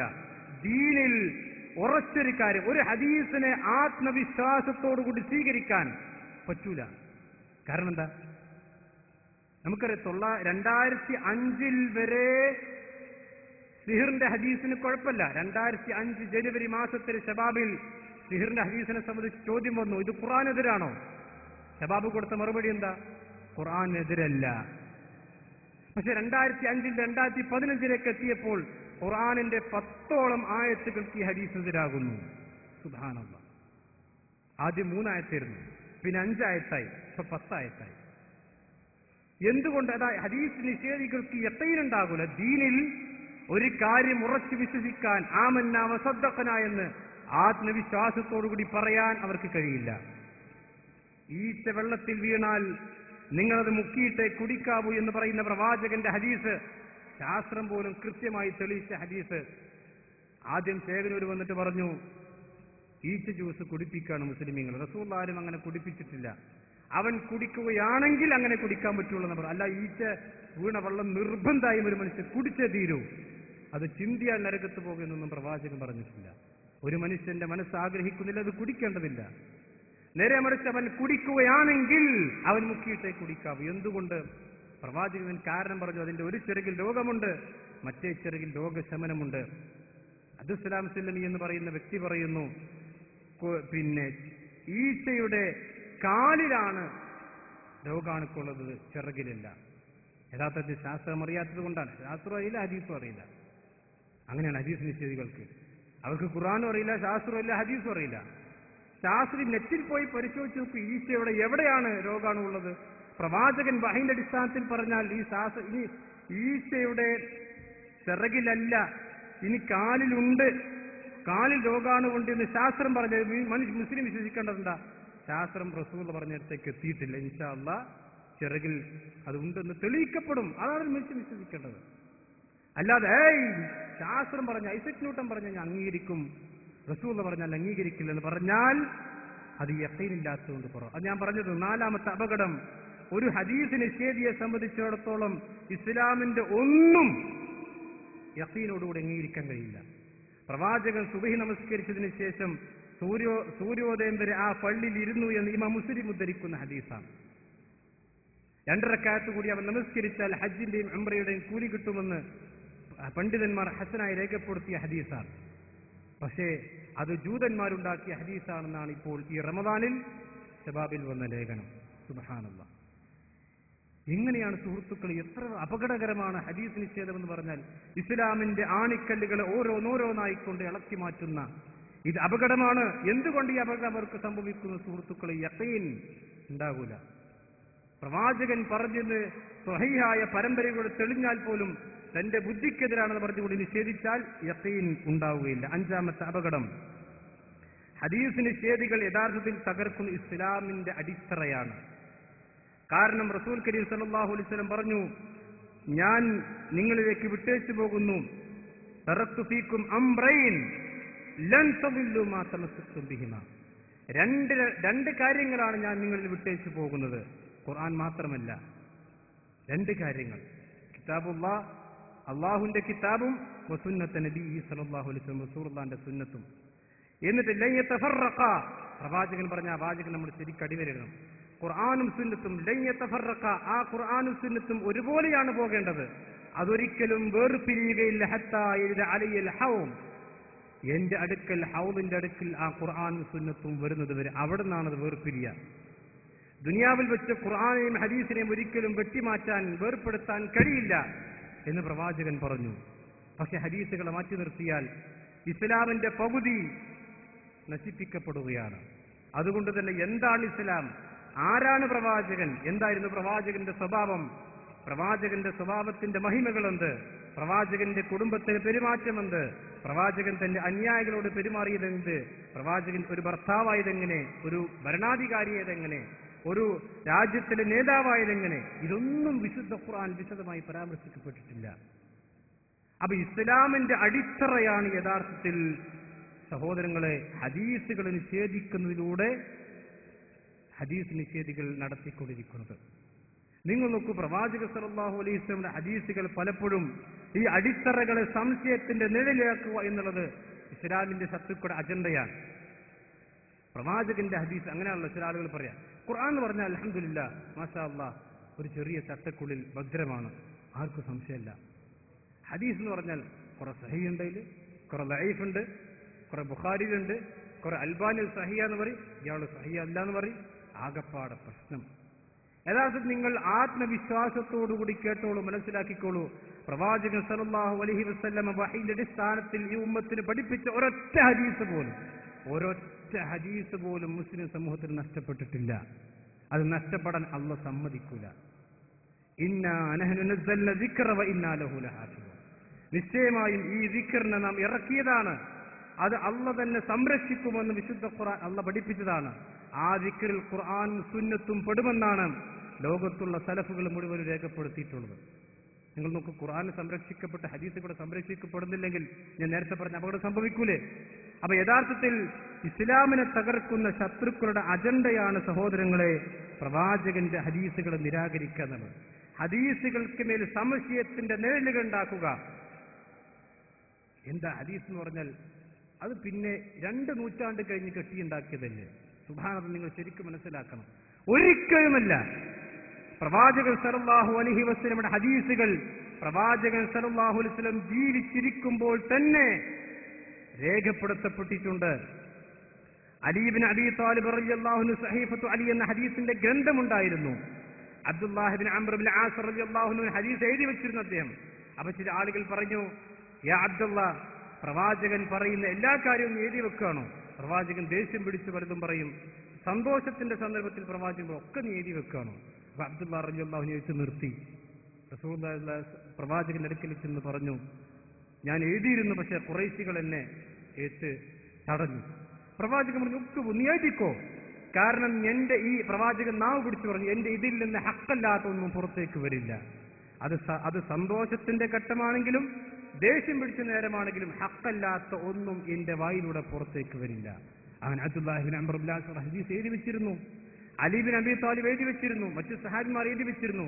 ഒരു കാര്യം നിങ്ങൾ മനസ്സിലാക്കണം, അള്ളാഹുവിന്റെ ഖുർആൻ ഏതൊരു ചുണ്ടുകളിലൂടെയാണ് നമ്മൾ പഠിച്ചത്, ഏതൊരു നാവുകളിലൂടെയാണ് നമുക്ക് ലഭിച്ചത്, ഏതൊരു കൈകളിലൂടെയാണ് ആ വിശുദ്ധ ഖുർആൻ നമുക്ക് കൈമാറ്റം ചെയ്യപ്പെട്ടത്, അതേ കൈകളിലൂടെ, അതേ ചുണ്ടുകളിലൂടെ, അതേ നാവുകളിലൂടെയാണ് പ്രവാചകന്റെ ഹദീസും കൈമാറ്റം ചെയ്ത് കിട്ടിയത്. അതല്ലാതെ ഖുർആൻ സ്വീകരിക്കാൻ കുറച്ച് ആൾക്കാർ വേറെ, ഹദീസിന് വേറെ എന്ന ഒരു വേർതിരിവ് സലഫുകൾ ഉണ്ടായിട്ടില്ല. നേരെ മറിച്ച് ഹദീസുകൾ, പ്രവാചകൻ സല്ലല്ലാഹു അലൈഹി വസല്ലം ഹദീസുകൾ ഇന്ന് കാണുന്നത് പോലെ ഓരോ അധ്യായങ്ങൾ തിരിച്ചുകൊണ്ടുള്ള ഗ്രന്ഥരചന നടന്നത് 2-ാം നൂറ്റാണ്ടിലാണ് എന്ന് മാത്രമേ ഉള്ളൂ. അല്ലാതെ പ്രവാചകന്റെ ഹദീസുകൾ 2-ാം നൂറ്റാണ്ടിന് മുമ്പ് തന്നെ ഹിഫ്ദ് കൊണ്ടും കിതാബത്ത് കൊണ്ടും ഭദ്രമായിരുന്നു. അത് ഇന്ന് കാണുന്ന പോലെ കിതാബു സലാത്ത്, സലാത്തിന്റെ അധ്യായം, നോമ്പിന്റെ അധ്യായം, ഹജ്ജിന്റെ അധ്യായം എന്നീ ഗ്രന്ഥങ്ങൾ എന്ന് അധ്യായങ്ങൾ തിരിച്ച് ഗ്രന്ഥരചന നടത്തപ്പെട്ടത് 2-ാം നൂറ്റാണ്ടിലാണെന്ന് മാത്രവും. അതല്ലാതെ ആ ഹദീസുകളൊക്കെ 2-ാം നൂറ്റാണ്ടിൽ ആരോ ഇമാം ബുഖാരിയിൽ റഷ്യയിൽ നിന്നൊക്കെ വന്നിട്ട് പിന്നെ അവരുടെ ശൈലി പറഞ്ഞാൽ അല്ലെങ്കിൽ നുള്ളിപ്പെറുക്കിയെടുത്തതാണ് എന്നൊന്നും ഒരിക്കലും സഹോദരങ്ങളെ പറയാൻ പറ്റില്ല. അപ്പൊ ഹദീസ് നിഷേധമെന്ന് പറഞ്ഞാൽ ഇസ്ലാമിന്റെ ശത്രുക്കളുടെ അജണ്ടയാണ് എന്ന് നമ്മൾ തിരിച്ചറിയേണ്ടതുണ്ട്. അതിന്റെ അജണ്ടയുടെ ഭാഗം തന്നെയാണ് ഹദീസുകൾക്കെതിരെ ഒരുപാട് കള്ള ആരോപണങ്ങൾ. പ്രവാചകൻ സല്ലല്ലാഹു അലൈഹി വസല്ലമയുടെ ഹദീസുകൾ സഹീഹുണ്ട്, ദഈഫുണ്ട്. ശരി, വിശുദ്ധ ഖുർആൻ എടുത്ത് പരിശോധിച്ച് നോക്കൂ. ഷിയാക്കൾ അവരുടെ നേതാക്കന്മാർക്കിടയിൽ അവർ പ്രചരിപ്പിക്കുന്ന വിശുദ്ധ ഖുർആൻ അത് യഥാർത്ഥത്തിൽ വിശുദ്ധ ഖുർആനല്ല, മുസ്ഹഫ് ഫാത്തിമി എന്നവർ പേരിട്ട് വിളിക്കുന്ന ആ ഫാത്തിമ റളിയല്ലാഹു അൻഹയുടെ മുസ്ഹഫ് എന്ന പ്രവാചകൻ ആ ഫാത്തിമ റളിയല്ലാഹു അൻഹയ്ക്ക് പ്രത്യേകമായി പഠിപ്പിച്ചു കൊടുത്ത മുസ്ഹഫ് എന്ന് അവർ വിശ്വസിക്കുന്ന അവരുടെ നേതാക്കന്മാർക്കിടയിൽ അവർ പ്രചരിപ്പിക്കുന്ന മുസ്ഹഫുണ്ട്. നമ്മളത് അംഗീകരിക്കുന്നില്ല. എന്തുകൊണ്ട്? അതിന് സനദില്ല. ആ സനദ് സഹീഹല്ലാത്തതുകൊണ്ട് നമ്മൾ അംഗീകരിക്കുന്നില്ല. നേരെ മറിച്ച് പ്രവാചകന്റെ ഹദീസുകളും അങ്ങനെ തന്നെയാണ്. സനദ് സഹീഹാണെങ്കിൽ നമ്മൾ അംഗീകരിക്കും, സനദ് സഹീഹല്ലെങ്കിൽ നമ്മൾ അംഗീകരിക്കുകയില്ല. ഇതാണ് സഹോദരങ്ങളെ അതിന്റെ മാനദണ്ഡം. ഇനി 7-ാമത്തെ കാര്യം, ഹദീസ് നിഷേധം എന്നുള്ളത് ഞാൻ പറഞ്ഞല്ലോ ശത്രുക്കളുടെ അജണ്ടയാണ്. ആ ശത്രുക്കൾ അജണ്ട സ്വീകരിച്ചുകൊണ്ട് ഹദീസുകളെ തള്ളുന്ന വ്യക്തികൾ സഹാബിമാരെയും അതേപോലെ തന്നെ ഹദീസിന്റെ പണ്ഡിതന്മാരെയും ചീത്ത പറയുക എന്നുള്ളത് ഹദീസ് നിഷേധികൾ എത്തിപ്പെടുന്ന അവസാനത്തെ പരിണിത ഫലമാണ്. റസൂലുള്ളാഹിന്റെ സഹാബത്ത് റളിയല്ലാഹു അൻഹും വറദു അൻഹു, അള്ളാഹുവിന്റെ പ്രവാചകൻ സല്ലല്ലാഹു അലൈഹി വസല്ലമയുടെ സഹാബത്തിനെ സംബന്ധിച്ച് അള്ളാഹ് പറഞ്ഞത് റളിയല്ലാഹു അൻഹും വറദു അൻഹു, അള്ളാഹു അവരെ സംബന്ധിച്ച് തൃപ്തിപ്പെട്ടു, അവർ അള്ളാഹുവിനെ കുറിച്ച് തൃപ്തിപ്പെട്ടിരിക്കുന്നു. ഈ പ്രവാചകന്റെ സഹാബത്താണ് പ്രവാചകന്റെ തിരിച്ചുണ്ടിൽ നിന്ന് ഹദീസുകൾ നമുക്ക് കൈമാറ്റി അല്ലെങ്കിൽ പ്രവാചകൻ നേരിട്ട് കേട്ടുപഠിച്ച് നമുക്ക് കൈമാറിയത്. ഈ പ്രവാചകന്റെ സഹാബത്തിനെ സംശയത്തിന്റെ നിഴലിൽ നിർത്തുക എന്നുള്ളത് ഹദീസ് നിഷേധികളുടെ അജണ്ടയാണ്. അത് നിങ്ങൾ ഈ പോയിന്റ് നിങ്ങൾ ശരിക്കും മനസ്സിലാക്കണം. ലോകത്ത് ഹദീസ് നിഷേധത്തിന്റെ ചരിത്രം നിങ്ങൾ പരിശോധിക്കണം. ആദ്യമായി ഹദീസ് നിഷേധിച്ചവർ ഖവാരിജുകളാണ്. ഖവാരിജുകൾ ചെയ്ത പണിയെന്താ? അലി റളിയല്ലാഹു അൻഹു കാഫിർ, മുആവിയ റളിയല്ലാഹു അൻഹു കാഫിർ, അബ്ദുല്ലാഹി ഇബ്നു അംർ ഇബ്നു ആസ് റളിയല്ലാഹു അൻഹു കാഫിർ, ആയിഷ റളിയല്ലാഹു അൻഹ കാഫിർ. നഊദു ബില്ലാഹി സുമ്മ നഊദു ബില്ലാഹി. അപ്പൊ എന്തായി? അലി ഇബ്നു അബീ ത്വാലിബ് റളിയല്ലാഹു അൻഹു കാഫിറായി പോയതിലൂടെ നഊദു ബില്ലാഹി അലി റളിയല്ലാഹു അൻഹു ഹദീസ് സ്വീകരിക്കണ്ട. അബൂ ഹുറൈറ റളിയല്ലാഹു അൻഹു ഇസ്ലാമിൽ നിന്ന് പുറത്തുപോയി എന്ന വിശ്വാസപ്രകാരം അബൂ ഹുറൈറ റളിയല്ലാഹു അൻഹു ഹദീസ് സ്വീകരിക്കണ്ട. ആയിഷ റളിയല്ലാഹു അൻഹ ഇസ്ലാമിൽ നിന്ന് പുറത്താക്കിയതോടെ ആയിഷ റളിയല്ലാഹു അൻഹ ഹദീസ് സ്വീകരിക്കണ്ട. അപ്പൊ എന്ത് വന്നു? ഹദീസിൽ ഒട്ടുമുക്കാലും ഇവർ ഉദ്ധരിക്കുന്ന ഹദീസാണ്. അപ്പൊ ഹദീസുകളെ പ്രവാചകന്റെ സഹാബത്തിനെ ചീത്ത പറഞ്ഞ് പ്രവാചകന്റെ സഹാബത്തിനെ തള്ളിക്കൊണ്ട് ഹദീസുകൾ തള്ളുക, ഇത് ശരിക്കും നിങ്ങൾ മനസ്സിലാക്കണം. ഷിയാക്കൾ വന്നു. രണ്ടാമത്തെ ഷിയാക്കളാണ്. ഷിയാക്കൾ വന്നിട്ട് എന്താ ചെയ്തത്? മുആവിയ റളിയല്ലാഹു അൻഹു ചീത്ത പറഞ്ഞു, യസീദ് റഹ്മത്തുള്ളാഹിയെ ചീത്ത പറഞ്ഞു. യസീദ് എന്ന പേര് കേൾക്കുമ്പോൾ ചില ആളുകൾക്കൊക്കെ പുച്ഛമാണ്. യഥാർത്ഥത്തിൽ അഹ്ലുസുന്നത്തി വൽ ജമാഅത്തിന്റെ അഖീദ എന്താ? യസീദ് താബിഇയാണ്. അദ്ദേഹത്തെ സംബന്ധിച്ച് സഹാബാക്കൾ പറയുന്നുണ്ട്, 40 വർഷക്കാലം യസീദ് ഞങ്ങൾക്ക് ഇമാമത്തിൽ നിന്നിട്ടുണ്ട്, ഒരൊറ്റ വക്തിന് പോലും നമസ്കാരത്തിന് അദ്ദേഹം പിന്തി വന്നിട്ടില്ല. അങ്ങനെയുള്ള മഹാനായ യസീദിനെ കുറിച്ച് ഇവിടെയുള്ള ജമാഅത്തെ ഇസ്ലാമിയുടെ സുഹൃത്തുക്കളും ഇഖ്വാനുൽ മുസ്ലിമിന്റെ ആളുകളും വളരെ മോശമായി കൊണ്ട് ചിത്രീകരിക്കുന്നു. അതിലൂടെ ഹദീസുകൾ അവർക്ക് കയ്യേറ്റം ചെയ്യേണ്ടതുണ്ട്. അബൂ ഹുറൈറ റളിയല്ലാഹു അൻഹു ഹദീസ് കെട്ടിയുണ്ടാക്കിയ ആളാണെന്ന് അലി ശരീഅത്ത് പറഞ്ഞു. രക്തസാക്ഷി എന്ന പുസ്തകത്തിലൂടെ പൈസ വാങ്ങിക്കൊണ്ട് ഹദീസ് കെട്ടിയുണ്ടാക്കി. ആ അലി ശരീഅത്തിന്റെ പുസ്തകം സി ഹംസ എന്ന് പറയുന്ന മനുഷ്യൻ മലയാളത്തിലേക്ക് പരിഭാഷപ്പെടുത്തി. അതിൽ ടി മുഹമ്മദ് സാഹിബ് എന്ന് പറയുന്ന ജമാഅത്തെ ഇസ്ലാമിയുടെ നേതാവ് അവതാരിക എഴുതി കൊടുത്തു. അവതാരികയിൽ അദ്ദേഹം പറഞ്ഞു, ഇത്തരമൊരു കൃതി മലയാളത്തിലുള്ള പ്രസക്തി എന്തെന്ന് ചില ആളുകൾക്ക് ചോദിച്ചേക്കാം. എന്റെ മറുപടി അതിന് വൈജ്ഞാനികമായ പ്രസക്തി ഉണ്ടെന്നാണ്. സുബ്ഹാനല്ലാഹ്. ഉസ്മാൻ ഇബ്നു അഫ്ഫാൻ റളിയല്ലാഹു അൻഹു അതിൽ ഇസ്ലാമിനും ജാഹിലിയത്തിനും ഇടയിൽ ഇടക്കണ്ണിയായിക്കൊണ്ട് പരിചയപ്പെടുത്തുന്നു. എന്തിനാണ് ഇതിന്റെ ലക്ഷ്യം? ഇഖ്വാനുൽ മുസ്ലിമിനെ പോലെയുള്ള തനി രാഷ്ട്രീയമായ അല്ലെങ്കിൽ രാഷ്ട്രീയ കക്ഷികൾക്ക് പ്രവാചകന്റെ പല ഹദീസുകളെയും തിരസ്കരിക്കേണ്ടതുണ്ട്. ഒരു പെണ്ണിനെ അധികാരമേൽപ്പിച്ചാൽ ആ സമൂഹം വിജയിക്കലെന്ന് പ്രവാചകന്റെ ഹദീസ് കർലാവി തള്ളി. കാരണം പെണ്ണിനെ ഇവിടെ ഭരണാധികാരിയും അതുപോലെ തന്നെ ഒക്കെ ആക്കണം അവർക്ക്. ഹദീസ് തള്ളുന്നു. പ്രവാചകൻ സല്ലല്ലാഹു അലൈഹി വസല്ലമക്ക് പ്രവാചകൻ സല്ലല്ലാഹു അലൈഹി വസല്ലം പറഞ്ഞ ഒട്ടുമിക്ക ഹദീസുകളും പ്രവാചകന്റെ സ്വഹാബത്തിനെ ചീത്ത പറഞ്ഞുകൊണ്ട് അവർ തള്ളുന്നുണ്ട്. അതിന്റെ ഏറ്റവും അവസാനത്തെ ഉദാഹരണമാണ് കേരളത്തിൽ നിങ്ങൾ കേട്ടുള്ള റമദാൻ മാസത്തിൽ മുആവിയ റളിയല്ലാഹു അൻഹുവിനെ സംബന്ധിച്ച് എത്ര മോശമായ സംസാരം നിങ്ങൾ വാട്സപ്പും ഫേസ്ബുക്കും ഉപയോഗിക്കുന്ന ആളുകൾക്കറിയാം. മുആവിയ എന്ന് അദ്ദേഹം ആവർത്തിച്ച് പറയും റളിയല്ലാഹു അൻഹു എന്ന് അറിയാതെ പോലും ആ മനുഷ്യന്റെ നാവിലൂടെ വരുന്നില്ല. പ്രവാചകന്റെ മുആവിയ റളിയല്ലാഹു അൻഹുവിനെ സംബന്ധിച്ച് മുസ്ലിമിന്റെ വിശ്വാസം എന്താ? ഖാലുൽ മുഅ്മിനീൻ, വിശ്വാസികളുടെ അമ്മാമനാണ് ആര്? മുആവിയ റളിയല്ലാഹു. എന്തുകൊണ്ട് അദ്ദേഹം പറഞ്ഞത് അങ്ങനെ പറയാൻ കാരണം എന്താ?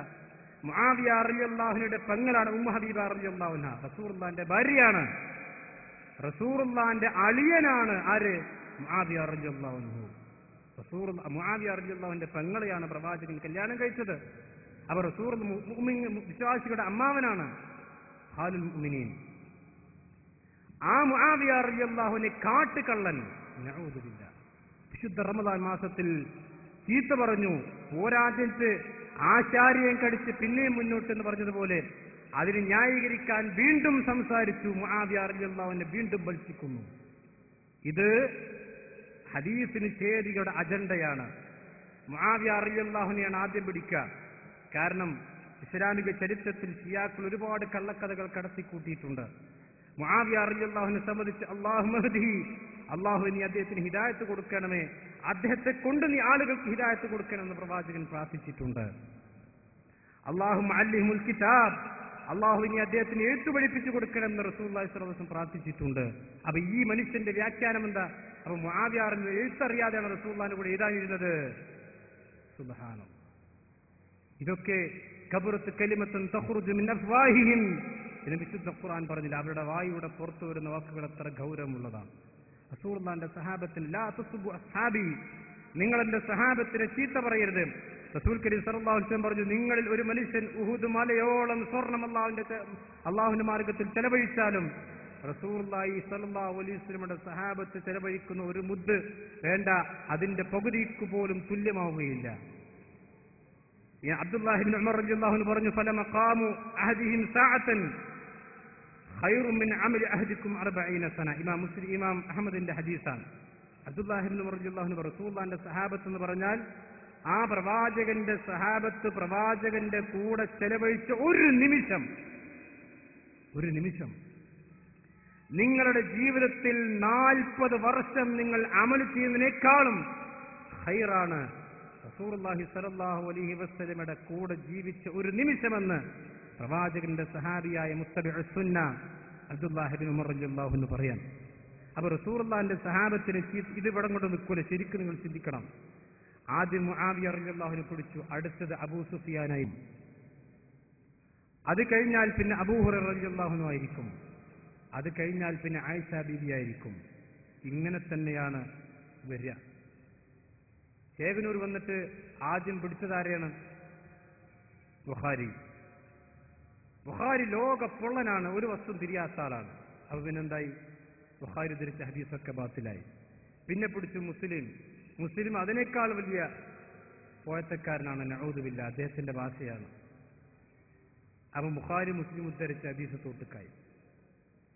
ഇങ്ങനെ ഓരോ വ്യക്തികളെ ഹദീസ് നിഷേധികൾ പിടിച്ച് അരിക്കാക്കുകയും അതിലൂടെ പ്രവാചകന്റെ ഹദീസുകളെ നിഷേധിക്കുകയും ചെയ്യുന്ന അവസ്ഥ. ഇത് ലോകാടിസ്ഥാനത്തിൽ ഏറ്റവും കൂടുതൽ ശ്രദ്ധിക്കേണ്ട ഇഖ്വാനുൽ മുസ്ലിമീനെയാണ്. സുഹൃത്തുക്കളെ, ഇഖ്വാനുൽ മുസ്ലിമൂൻ നമ്മൾ ഒരിക്കലും വിചാരിക്കരുത് അവർ ഇസ്ലാമിന്റെ പേരിൽ പ്രവർത്തിക്കുന്നു, അല്ലെങ്കിൽ ഇസ്ലാമിന്റെ രാഷ്ട്രീയ മുഖം ഇസ്ലാമിന് വേണ്ടി നിലവിളിക്കൂട്ടുന്നവരാണ്. അല്ല, ഇസ്ലാം ദീനിനെ തകർക്കുന്നതിന് വേണ്ടി ശത്രുക്കളുമായി ആന്തരിക ബന്ധം അവർക്കൊണ്ട് തെളിവ് സഹിതം നമുക്ക് സമർത്ഥിക്കാൻ കഴിയും. ഒരൊറ്റ തെളിവ് ഞാൻ പറയട്ടെ. ഇറാനിലെ ഷിഈ ഭരണകൂടം, ഇസ്നാഅശരിയ ഭരണകൂടം, റാഫിദിയാക്കൾ, റസൂലുള്ളാഹിന്റെ സഹാബത്തിനെ ചീത്ത പറയുന്നവർ, ഇറാന്റെ തലസ്ഥാനം ഏതാണ്? ടെഹ്റാനിൽ അഹ്ലുസുന്നയിൽപ്പെട്ട സുന്നികൾക്ക്, അല്ലെങ്കിൽ പ്രത്യേകിച്ചും സലഫികളായ ആളുകൾക്ക് ഒരു പള്ളി പോയിട്ട്, ഒരു കേന്ദ്രം പോയിട്ട്, ഒരു റൂം പോലും തുറക്കാൻ അവർ സ്വാതന്ത്ര്യം കൊടുത്തിട്ടില്ല ഷിയാക്കൾ. പക്ഷേ അവിടെ ഇഖ്വാനുൽ മുസ്ലിമൂന് കേന്ദ്രമുണ്ട്.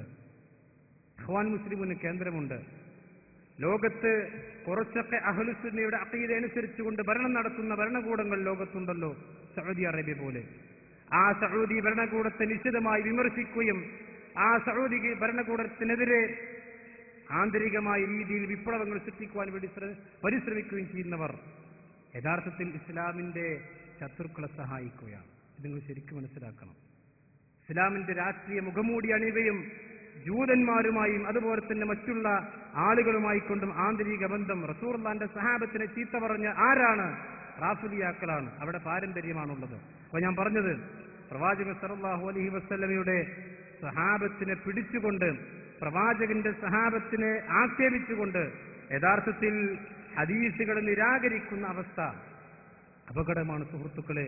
അത് ഹദീസ് നിഷേധികളുടെ ഒരു പരിധി അവസാനം അവിടേക്ക് അവർത്തും. അവസാനം അബ്ദുസ്സലാം സ്വലം എഴുതിയത് മുആവിയ റളിയല്ലാഹു അൻഹുവിന്റെ ഫളായിലുകൾ വിശദീകരിക്കുന്ന മുഴുവൻ ഹദീസുകളും ദുർബലമാണ്. സുബ്ഹാനല്ലാഹ്. മുആവിയ റളിയല്ലാഹുവിന്റെ ഫളൽ വിശദീകരിക്കുന്ന മുഴുവൻ ഹദീസുകളും ദുർബലമാണ്. എന്തായി? മുആവിയ റളിയല്ലാഹുവിന് ഒരു ഫളീലത്തുമില്ല.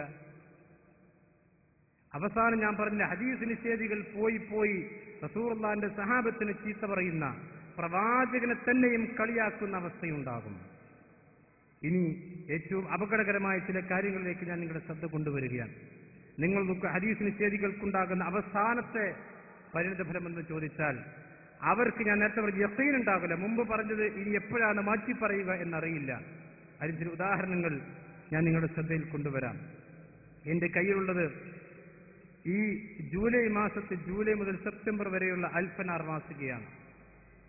ഞാൻ കോഴിക്കോട് വെച്ചാണ് സംസാരിക്കുന്നത് കൊണ്ട് തന്നെ ഇവിടെ ഈ അൽഫനാർ മാസികയുടെ പ്രസാധകന്മാരും അത് പ്രചരിപ്പിക്കുന്നവരും വേണ്ട അബ്ദുസ്സലാം സുല്ലമി എന്ന് പറയുന്ന ആളുടെ, ആ മനുഷ്യന്റെ ആശയം പേറിക്കൊണ്ടിരിക്കുന്ന ആളുകളും ഒരുപാടുണ്ടല്ലോ.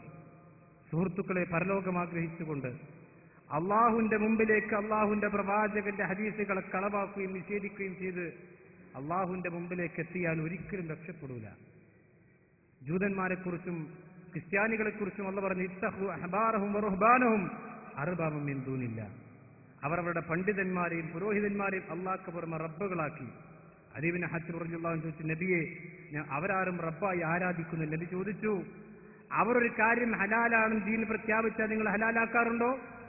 അവരൊരു കാര്യം ഹറാമാണെന്ന് പ്രഖ്യാപിച്ച് നിങ്ങൾ ഹറാമാക്കാറുണ്ടോ? അതെ, ഫതിൽക ഇബാദത്തുഹും, അതുതന്നെയാണ് അവർക്കുള്ള ഇബാദത്ത്. ഇത് ജൂതന്മാർക്കും ക്രിസ്ത്യാനികൾക്കും മാത്രമല്ല, മുസ്ലിം സമൂഹത്തിൽപ്പെട്ട ആളുകൾക്കും ബാധകമാണ്. പ്രവാചകന്റെ ഹദീസ് ഉണ്ടെങ്കിൽ പോലും അത് ഹറാമാണെന്ന് വ്യക്തമായിട്ട് പോലും അത് ഹലാലാക്കുക അപകടമാണ്. ഏതെങ്കിലും ഒരു പണ്ഡിതന്റെ കൗല് കേട്ടിട്ട്, ഏതെങ്കിലും ഒരു വ്യക്തിയുടെ പേര് കേട്ടിട്ട് സുഹൃത്തുക്കളെ, അങ്ങനെ ഒരിക്കലും ഉണ്ടാകരുത്. നിങ്ങൾ നോക്കൂ, പ്രവാചകൻ സല്ലല്ലാഹു അലൈഹി വസല്ലമയുടെ ഹദീസുകളെ കുറിച്ച് ഇതൊരു ലേഖനമുണ്ട്, വിശുദ്ധ ഖുർആൻ ഹദീസ് താരതമ്യം. കേട്ടുള്ളതിൽ നിന്നൊരു വാചകം ഞാൻ വായിച്ചു കേൾപ്പിക്കാം. കാരണം 15, വിശുദ്ധ ഖുർആൻ മുഴുവൻ സന്മാർഗമാണ്. ഹദീസിൽ സന്മാർഗവും അല്ലാത്തവയും ഉണ്ട്.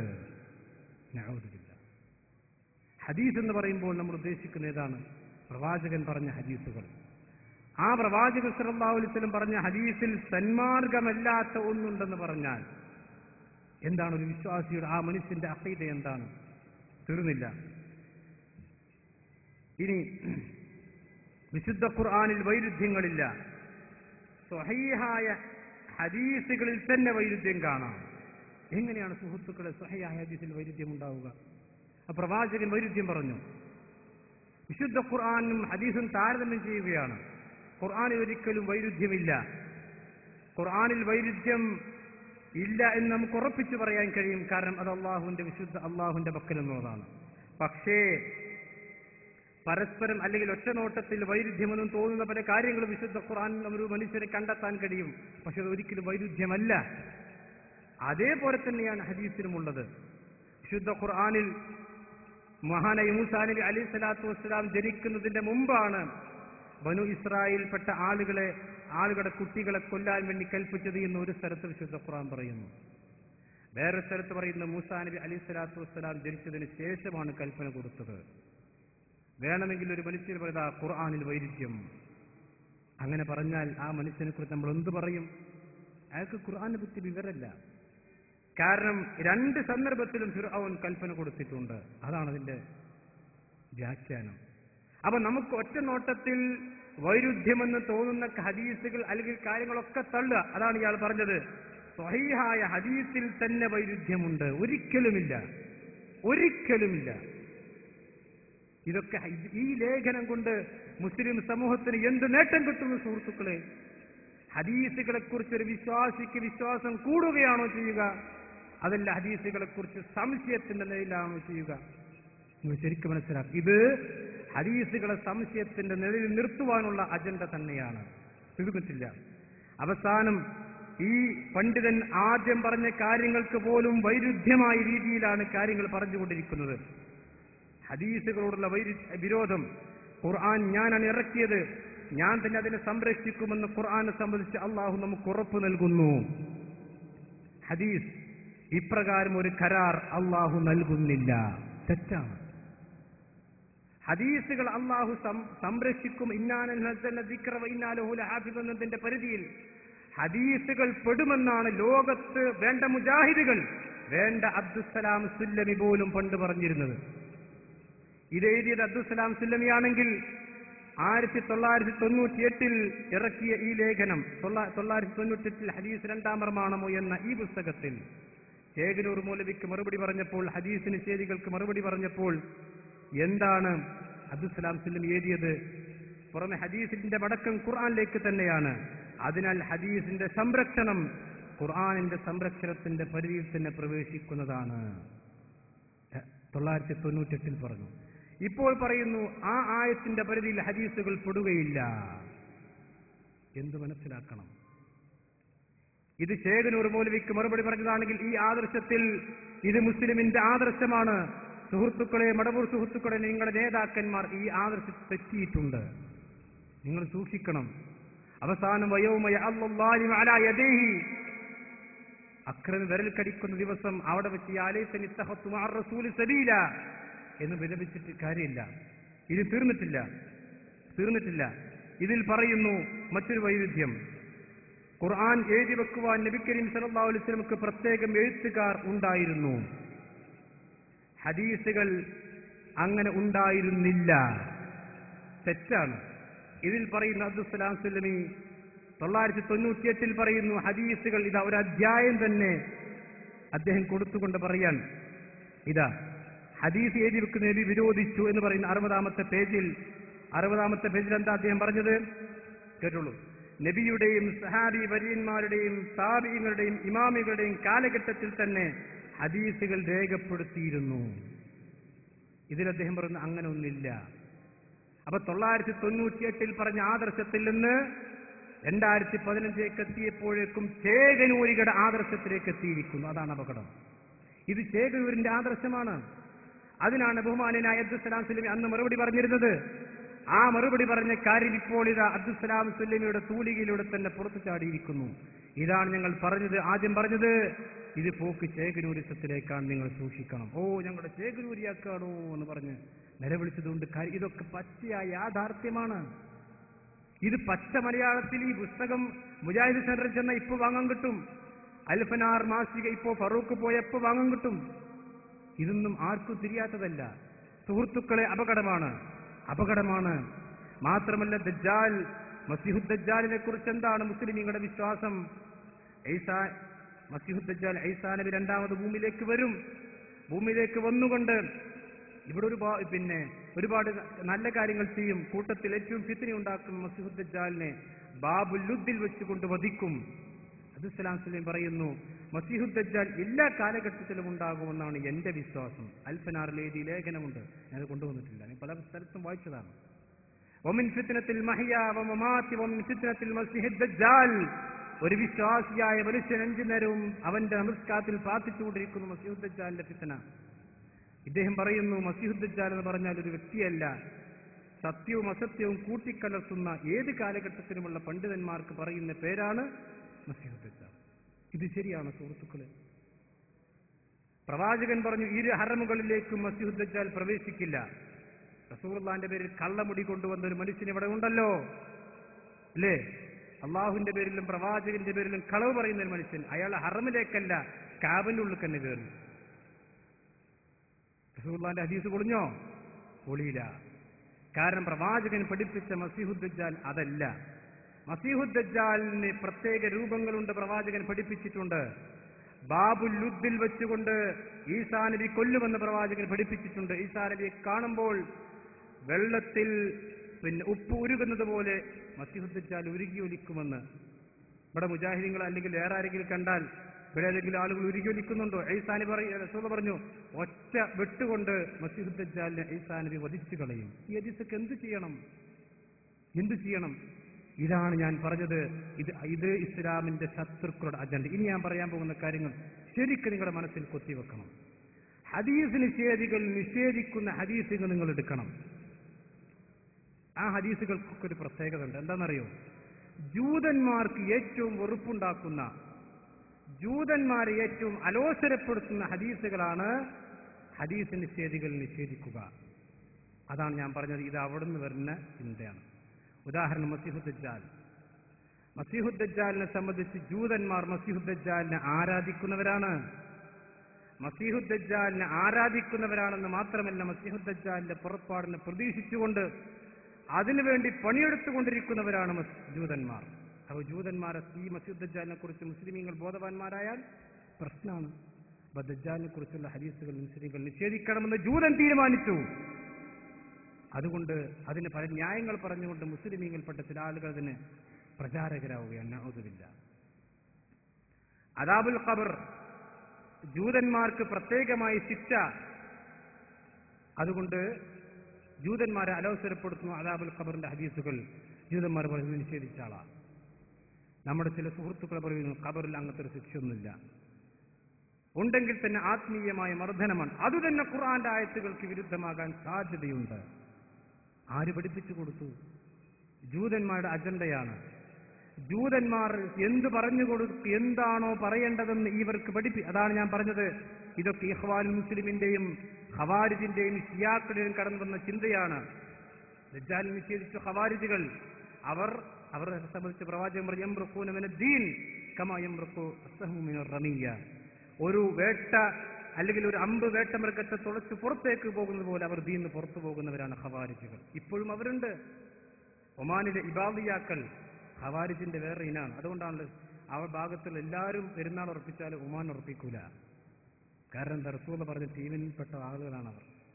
ഞങ്ങൾ ഖവാരിജികളാണെന്ന് ആത്മാഭിമാനത്തോട് പറയുന്നവരാണ് ഇബാദികൾ. അവര് ഖവാരിജിന് റസൂൽ അവരെ പറ്റി പറഞ്ഞ് കിലാബു അഹ്ലിന്നാർ, നരകത്തിലെ നായകളാണവർ. റസൂലുള്ളാഹിന്റെ പ്രയോഗമാണ്. പക്ഷെ അതിൽ അഭിമാനം കൊള്ളുന്നവർ. ഖവാരിജികൾ എന്ന് പറഞ്ഞാൽ ഇസ്ലാമിന് വേണ്ടി ജിഹാദിന് വേണ്ടി ഖുറൂജായവരാണ്, പുറപ്പെട്ടവരാണെന്നാണ് അവർ അതിന് നൽകുന്ന വ്യാഖ്യാനം. നഊദുബില്ലാ. നിങ്ങൾ നോക്കൂ, അപ്പൊ ഇവരിൽ നിന്നാണ് ഈ അജണ്ടകളൊക്കെ വരുന്നത്. റസൂലുള്ളാഹിന്റെ മിഅ്റാജ്, പ്രവാചക ചരിത്രത്തിലെ ഏറ്റവും വലിയ അത്ഭുതം, ഒരു പ്രവാചകനും ഉണ്ടാകാത്ത അത്യത്ഭുതകരമായ കാര്യം. അവിടെ മൂസാ നബി ഇടപെടുന്നു. മൂസാ നബി റസൂലുള്ളാഹിനെ സഹായിച്ചു. ജൂതന്മാർക്ക് സഹിക്കൂല. എന്ത്? അവർ പറഞ്ഞു മിഅ്റാജിന്റെ ഹദീസ് നിഷേധിക്കുന്നു. അബൂ ഹുറൈറ റളിയല്ലാഹു അൻഹു അവർ പിടികൂടുന്നു. എന്തുകൊണ്ട്?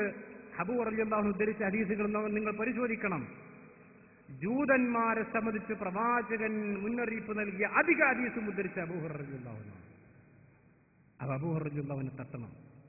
ഇങ്ങനെ സുഹൃത്തുക്കളെ, ചന്ദ്രൻ പിളർന്ന സംഭവം, പ്രവാചകന്റെ ജീവിതത്തിൽ അത്യത്ഭുതകരമായ സംഭവം, റസൂലുള്ളാഹി നബിയാണ് എന്നതിന്റെ ഏറ്റവും വലിയ തെളിവ് മുഅ്ജിസത്ത്. റസൂലുള്ളാഹി നബിയെല്ലാം സ്ഥാപിക്കണം. ചന്ദ്രൻ പിളർന്നിട്ടില്ല. ജൂതന്മാർ പറഞ്ഞു കൊടുക്കണം. നമ്മുടെ ഖൗമനുസരിച്ച് ഖുർആൻ ഒപ്പിച്ച് അല്ലെങ്കിൽ ഖുർആന്റെ ആയത്തുകൾ ദുർവ്യാഖ്യാനിച്ചതിനെ നിഷേധിക്കുന്നു. അപകടമാണ്. ഇത് ജൂതന്മാരുടെ അജണ്ടയാണ്. ഹദീസ് നിഷേധമെന്ന് പറഞ്ഞാൽ ജൂതന്മാരാണ് അതിന്റെ പിന്നിലുള്ള. ഇന്നും വെബ്സൈറ്റുകളിൽ അല്ലെങ്കിൽ ഇന്റർനെറ്റിൽ പോയി പരിശോധിച്ചാൽ യഥാർത്ഥത്തിൽ ഹദീസുകൾക്കെതിരെ അബൂ റയ്യെ പോലെയുള്ള, അഹമ്മദ് അമീനെ പോലെയുള്ള, ത്വാഹ ഹുസൈനെ പോലെയുള്ള ജൂതന്മാർ വിലക്ക് വാങ്ങിയിട്ടുള്ള ചില എഴുത്തുകാരുണ്ട്. അവരാണ് ഹദീസുകളെ സംബന്ധിച്ച് ഈ സിഹിറിന്റെ ഹദീസ്, യഥാർത്ഥത്തിൽ പ്രവാചകന് സിഹിർ ബാധിച്ചു എന്നത് പ്രവാചകത്വത്തിന് തെളിവായിട്ട് ചില പണ്ഡിതന്മാർ രേഖപ്പെടുത്തിയിട്ടുണ്ട്. ഇമാം ബൈഹഖി തന്റെ ദലായിലുൻ നുബുവയിലാണ് കൊണ്ടുവന്നത്. എങ്ങനെ റസൂലുള്ളാഹിക്ക് സിഹിർ ബാധിച്ചു എന്നുള്ളത് റസൂലുള്ളാഹി പ്രവാചകനാണെന്നുള്ളത് തെളിവാകുക? കാരണം ഒരു സാഹിറാണ് പ്രവാചകൻ എന്നതാണ് അവരുടെ ആരോപണം. റസൂലുള്ളാഹി സാഹിറാണ്, ആളുകളെ ഖുർആൻ കൊണ്ട് സിഹിർ ചെയ്തിരിക്കുകയാണ്. അവരുടെ വിശ്വാസപ്രകാരം പ്രവാചകന് സിഹിർ ബാധിച്ചതിലൂടെ സാഹിറിന് ഒരിക്കലും സിഹിർ ബാധിക്കൂല എന്നാണ് അവരുടെ വിശ്വാസം. സാഹിറായ മനുഷ്യരിക്കലും സിഹിർ ബാധിക്കൂല. അവർ റസൂലുള്ളാഹിക്ക് സിഹിർ ബാധിച്ചതിലൂടെ അവരുടെ സാഹിർ എന്ന ആരോപണം തകർന്നു ധരിക്കണമായി. റസൂൽ ഒരു മനുഷ്യരാണെന്ന് സ്ഥിരപ്പെട്ടു. അപ്പൊ ഇങ്ങനെ ജൂതന്മാർക്ക് വിരോധമുണ്ടാക്കുന്ന ജൂതന്മാരുടെ അജണ്ടകൾ നടപ്പിലാക്കാൻ പറ്റിയ ഇത് ഞാൻ പറയാൻ കാരണം നിങ്ങൾ ഒരു കാര്യം കൂടി മനസ്സിലാക്കണം. പ്രവാചകൻ സത്യപ്രവാചകനാണെന്നും പ്രവാചകന്റെ ഹദീസുകൾ മുഴുവൻ സത്യസന്ധമാണെന്നും മുസ്ലിമീങ്ങളെക്കാൾ കൂടുതൽ മനസ്സിലാക്കിയവരാണ് ജൂതന്മാർ. എന്തുകൊണ്ട്? അള്ളാഹ് അവരെ പറ്റി പറഞ്ഞെന്താ? യഅരിഫൂനഹു കമാ യഅരിഫൂന അബ്നാഅഹും. റസൂലുള്ളാഹി സ്വല്ലല്ലാഹു അലൈഹി വസല്ലമയെ സംബന്ധിച്ച് ജൂതന്മാർ അറിയുന്നുണ്ട്. കമാ യഅരിഫൂന അബ്നാഅഹും, സ്വന്തം മക്കളെ അവർ തിരിച്ചറിഞ്ഞതുപോലെ. ഒരു സ്കൂൾ ഗ്രൗണ്ടിൽ ഒരുപാട് കുട്ടികൾ കളിച്ചുകൊണ്ടിരിക്കുകയാണ്. ആ കളിച്ചുകൊണ്ടിരിക്കുന്ന കുട്ടികൾക്കിടയിൽ നിന്ന് സ്വന്തം കുട്ടിയെ തിരിച്ചറിയാൻ ഒരു പിതാവിന് പ്രയാസമുണ്ടാകും? ഒരിക്കലുമില്ല. അതുപോലെ പ്രവാചകൻ തിരിച്ചറിഞ്ഞു. ആര്? ജൂതന്മാർ. പക്ഷെ അവർ നിഷേധിച്ചു. എന്തുകൊണ്ട്? അവർ വിചാരിച്ച കുടുംബത്തിലൂടെയല്ല വന്നത്. ഇസ്മായിൽ നബിയുടെ കുടുംബത്തിലൂടെയാണ് വന്നത്. ഇസാഖ് നബിയുടെ കുടുംബത്തിലൂടെ അവർ പ്രതീക്ഷിച്ചത്. അവർ റസൂലുള്ളാഹിനെ ശരിക്കും അതുകൊണ്ടാണ് പ്രവാചകൻ പറഞ്ഞു, ഖിയാമത്ത് നാൾ അടുക്കുന്ന സന്ദർഭത്തിൽ മുസ്ലിമീങ്ങളും ജൂതന്മാരും തമ്മിൽ യുദ്ധമുണ്ടാകും. ഹത്താ യഖ്തബി അൽ യഹൂദി, ഒരു ജൂതനായ വ്യക്തി ഒളിച്ചിരിക്കും ഖൽഫ കുല്ലി ഹജരിൻ വശജരിൻ, എല്ലാ മരത്തിന്റെയും കല്ലിന്റെയും പിറകിൽ. അങ്ങനെ ഓരോ മരവും കല്ലും വിളിച്ചു പറയും, ഇൽ ഹാദാ യഹൂദിയുൻ വറായി ഫഖ്തുലുഹു, എന്റെ ബാക്കിൽ ഒരു ജൂതൻ വന്ന് ഒളിച്ചിരിക്കുന്നുണ്ട്, ഓനെ കൊന്നോ. മുസ്ലിമിനോട് പറയും. കല്ലും മരവും വിളിച്ചു പറയും. ചില ആളുകൾക്ക് എന്താ കല്ല് സംസാരിക്കൂ? കല്ല് പ്രവാചകനോട് അല്ലെങ്കിൽ മുസ്ലിമിനോട് സംസാരിക്കൂ. അള്ളാഹുവിന്റെ അള്ള പറഞ്ഞു മുസ്ലിമീങ്ങൾ വിശ്വാസികളല്ല എല്ലാ മനുഷ്യന്മാരുടെയും നാവല്ലാത്ത കയ്യും കാലും സംസാരിക്കുന്ന ഖുർആനിലുണ്ട്. റസൂലുള്ളാഹിക്ക് കല്ലുകൾ സലാം പറഞ്ഞു എന്ന് ഹദീസിലുണ്ട്. മരങ്ങൾ സലാം പറഞ്ഞ ഹദീസിലുണ്ട്. ആ മരങ്ങൾക്ക് എന്താ സംസാരിച്ചാൽ? റസൂൽ പറഞ്ഞു ഇല്ലൽ ഖർഖദ് മരം ഒഴികെ. ഖർഖദ് മരം ഒരിക്കലും അത് വിളിച്ചു പറയുകയില്ല. ഖർഖദ് മരം ഒരിക്കലും വിളിച്ചു പറയില്ല. ഇത് പ്രവാചകൻ ഫഇന്നഹു ശജറുൽ യഹൂദ്, അത് ജൂതന്മാരുടെ മരമാണ് ഖർഖദ് മരം. സുബ്ഹാനല്ലാഹ്. അള്ളാഹുവിന്റെ പ്രവാചകൻ പറഞ്ഞ ഈ ഹദീസിനെ മുസ്ലിമീങ്ങൾ പലപ്പോഴും അംഗീകരിക്കാൻ വൈമനസ്യം കാട്ടിക്കുന്നു. പക്ഷേ ലോകത്ത് ഇസ്രായേൽ രാഷ്ട്രം നിലവിൽ വന്ന അന്ന് രാത്രി ഇസ്രായേൽ രാഷ്ട്രത്തിന്റെ ഒന്നാമത്തെ പ്രസിഡന്റ് ലോകത്തോട് വിളിച്ചു പറഞ്ഞു, ഇതാ നമ്മുടെ രാഷ്ട്രത്തിന്റെ ഔദ്യോഗിക മരം ഖർഖദ് മരമാണ്. എല്ലാ ജൂതന്മാരും ഖർഖദ് വെച്ച് പിടിപ്പിക്കണം. കാരണം അവർക്കറിയാം അവരെ രക്ഷിക്കാൻ ഈ മരമേ ബാക്കിയുണ്ട്. ഇത് ആര് പഠിപ്പിച്ചതാണ്? റസൂൽ പറഞ്ഞ ഹദീസാണ്. അപ്പൊ റസൂൽ പറഞ്ഞ ഹദീസിനെ ജൂതന്മാർ തിരിച്ചറിയുന്നുണ്ട്. അതുകൊണ്ടാണ് ജൂതന്മാർക്ക് അലോസരമുണ്ടാക്കുന്ന ഹദീസുകളെ നിഷേധിക്കാൻ വേണ്ടി മുസ്ലിം സമൂഹത്തെ അവർ പ്രേരിപ്പിച്ചുകൊണ്ടിരിക്കുന്നത്. നമ്മുടെ സുഹൃത്തുക്കൾ അറിഞ്ഞോ അറിയാതെയോ ആ കെണിയിൽ അകപ്പെട്ടുകൊണ്ടിരിക്കുന്നുണ്ട്. സുഹൃത്തുക്കളെ, ഇത് അപകടമാണ്.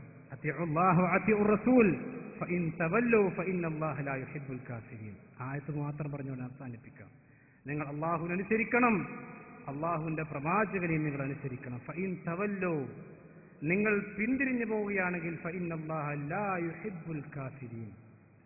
അള്ളാഹ് പറഞ്ഞത് കേൾക്കാതെ, പ്രവാചകൻ പറഞ്ഞത് കേൾക്കാതെ, അത് നിനക്ക് സ്വീകാര്യമല്ല എന്ന് പറഞ്ഞ് നിങ്ങൾ പിന്തിരിഞ്ഞാൽ ഫഇന്നല്ലാഹ ലാ യുഹിബ്ബുൽ കാഫിരീൻ, അത്തരത്തിൽ നിഷേധികൾ അള്ളാഹ് ഒരിക്കലും ഇഷ്ടപ്പെടുകയില്ല. ഒരൊറ്റ ഹദീസാണെങ്കിലും മനഃപൂർവ്വം സഹോദരങ്ങൾ ഒരിക്കലും അതിനെ പരിഹസിക്കുകയോ കളവാക്കുകയോ ചെയ്യരുത്. റസൂലുള്ളാഹിന്റെ ഹദീസ് സഹാബത്ത് സ്വീകരിച്ചതുപോലെ ആമന്നാ വസദ്ദഖനാ, അതിന്റെ അർത്ഥം നമുക്ക് മനസ്സിലായാലും ഇല്ലെങ്കിലും പ്രവാചകൻ ഒരിക്കലും വഹയില്ലാത്തത് പറയില്ലല്ലോ, അത് ഉറച്ചു വിശ്വസിക്കണം നമ്മൾ. അതുകൊണ്ട് നമുക്ക് മനസ്സിലായാലും ഇല്ലെങ്കിലും പ്രവാചകന്റെ ഹദീസുകളെ തിരസ്കരിക്കാതെ പൂർണ്ണമായി തിരസ്കരിച്ചാൽ ദുനിയാവിലും ആഖിറത്തിലും ശിക്ഷ ലഭിക്കും. നമ്മൾ വിശദീകരിച്ചു കഴിഞ്ഞു. അല്ലാഹു സുബ്ഹാനഹു വ തആല അവന്റെ ദീൻ യഥാർത്ഥ രീതിയിൽ ഹഖിനെ ഹഖായി മനസ്സിലാക്കുവാനും അതിനെ ഉൾക്കൊള്ളുവാനും ബാത്തിലിനെ ബാത്തിലായി മനസ്സിലാക്കി അതിനെ തിരസ്കരിക്കുവാനും അല്ലാഹു നമുക്ക് നമ്മുടെ കുടുംബത്തിനും തൗഫീഖ് നൽകി അനുഗ്രഹിക്കുമാറാവട്ടെ. وآخر دعوانا أن الحمد لله رب العالمين. ربنا تقبل منا إنك أنت السميع العليم وتب علينا إنك أنت التواب الرحيم. آمين آمين برحمتك يا أرحم الراحمين. السلام عليكم ورحمة الله.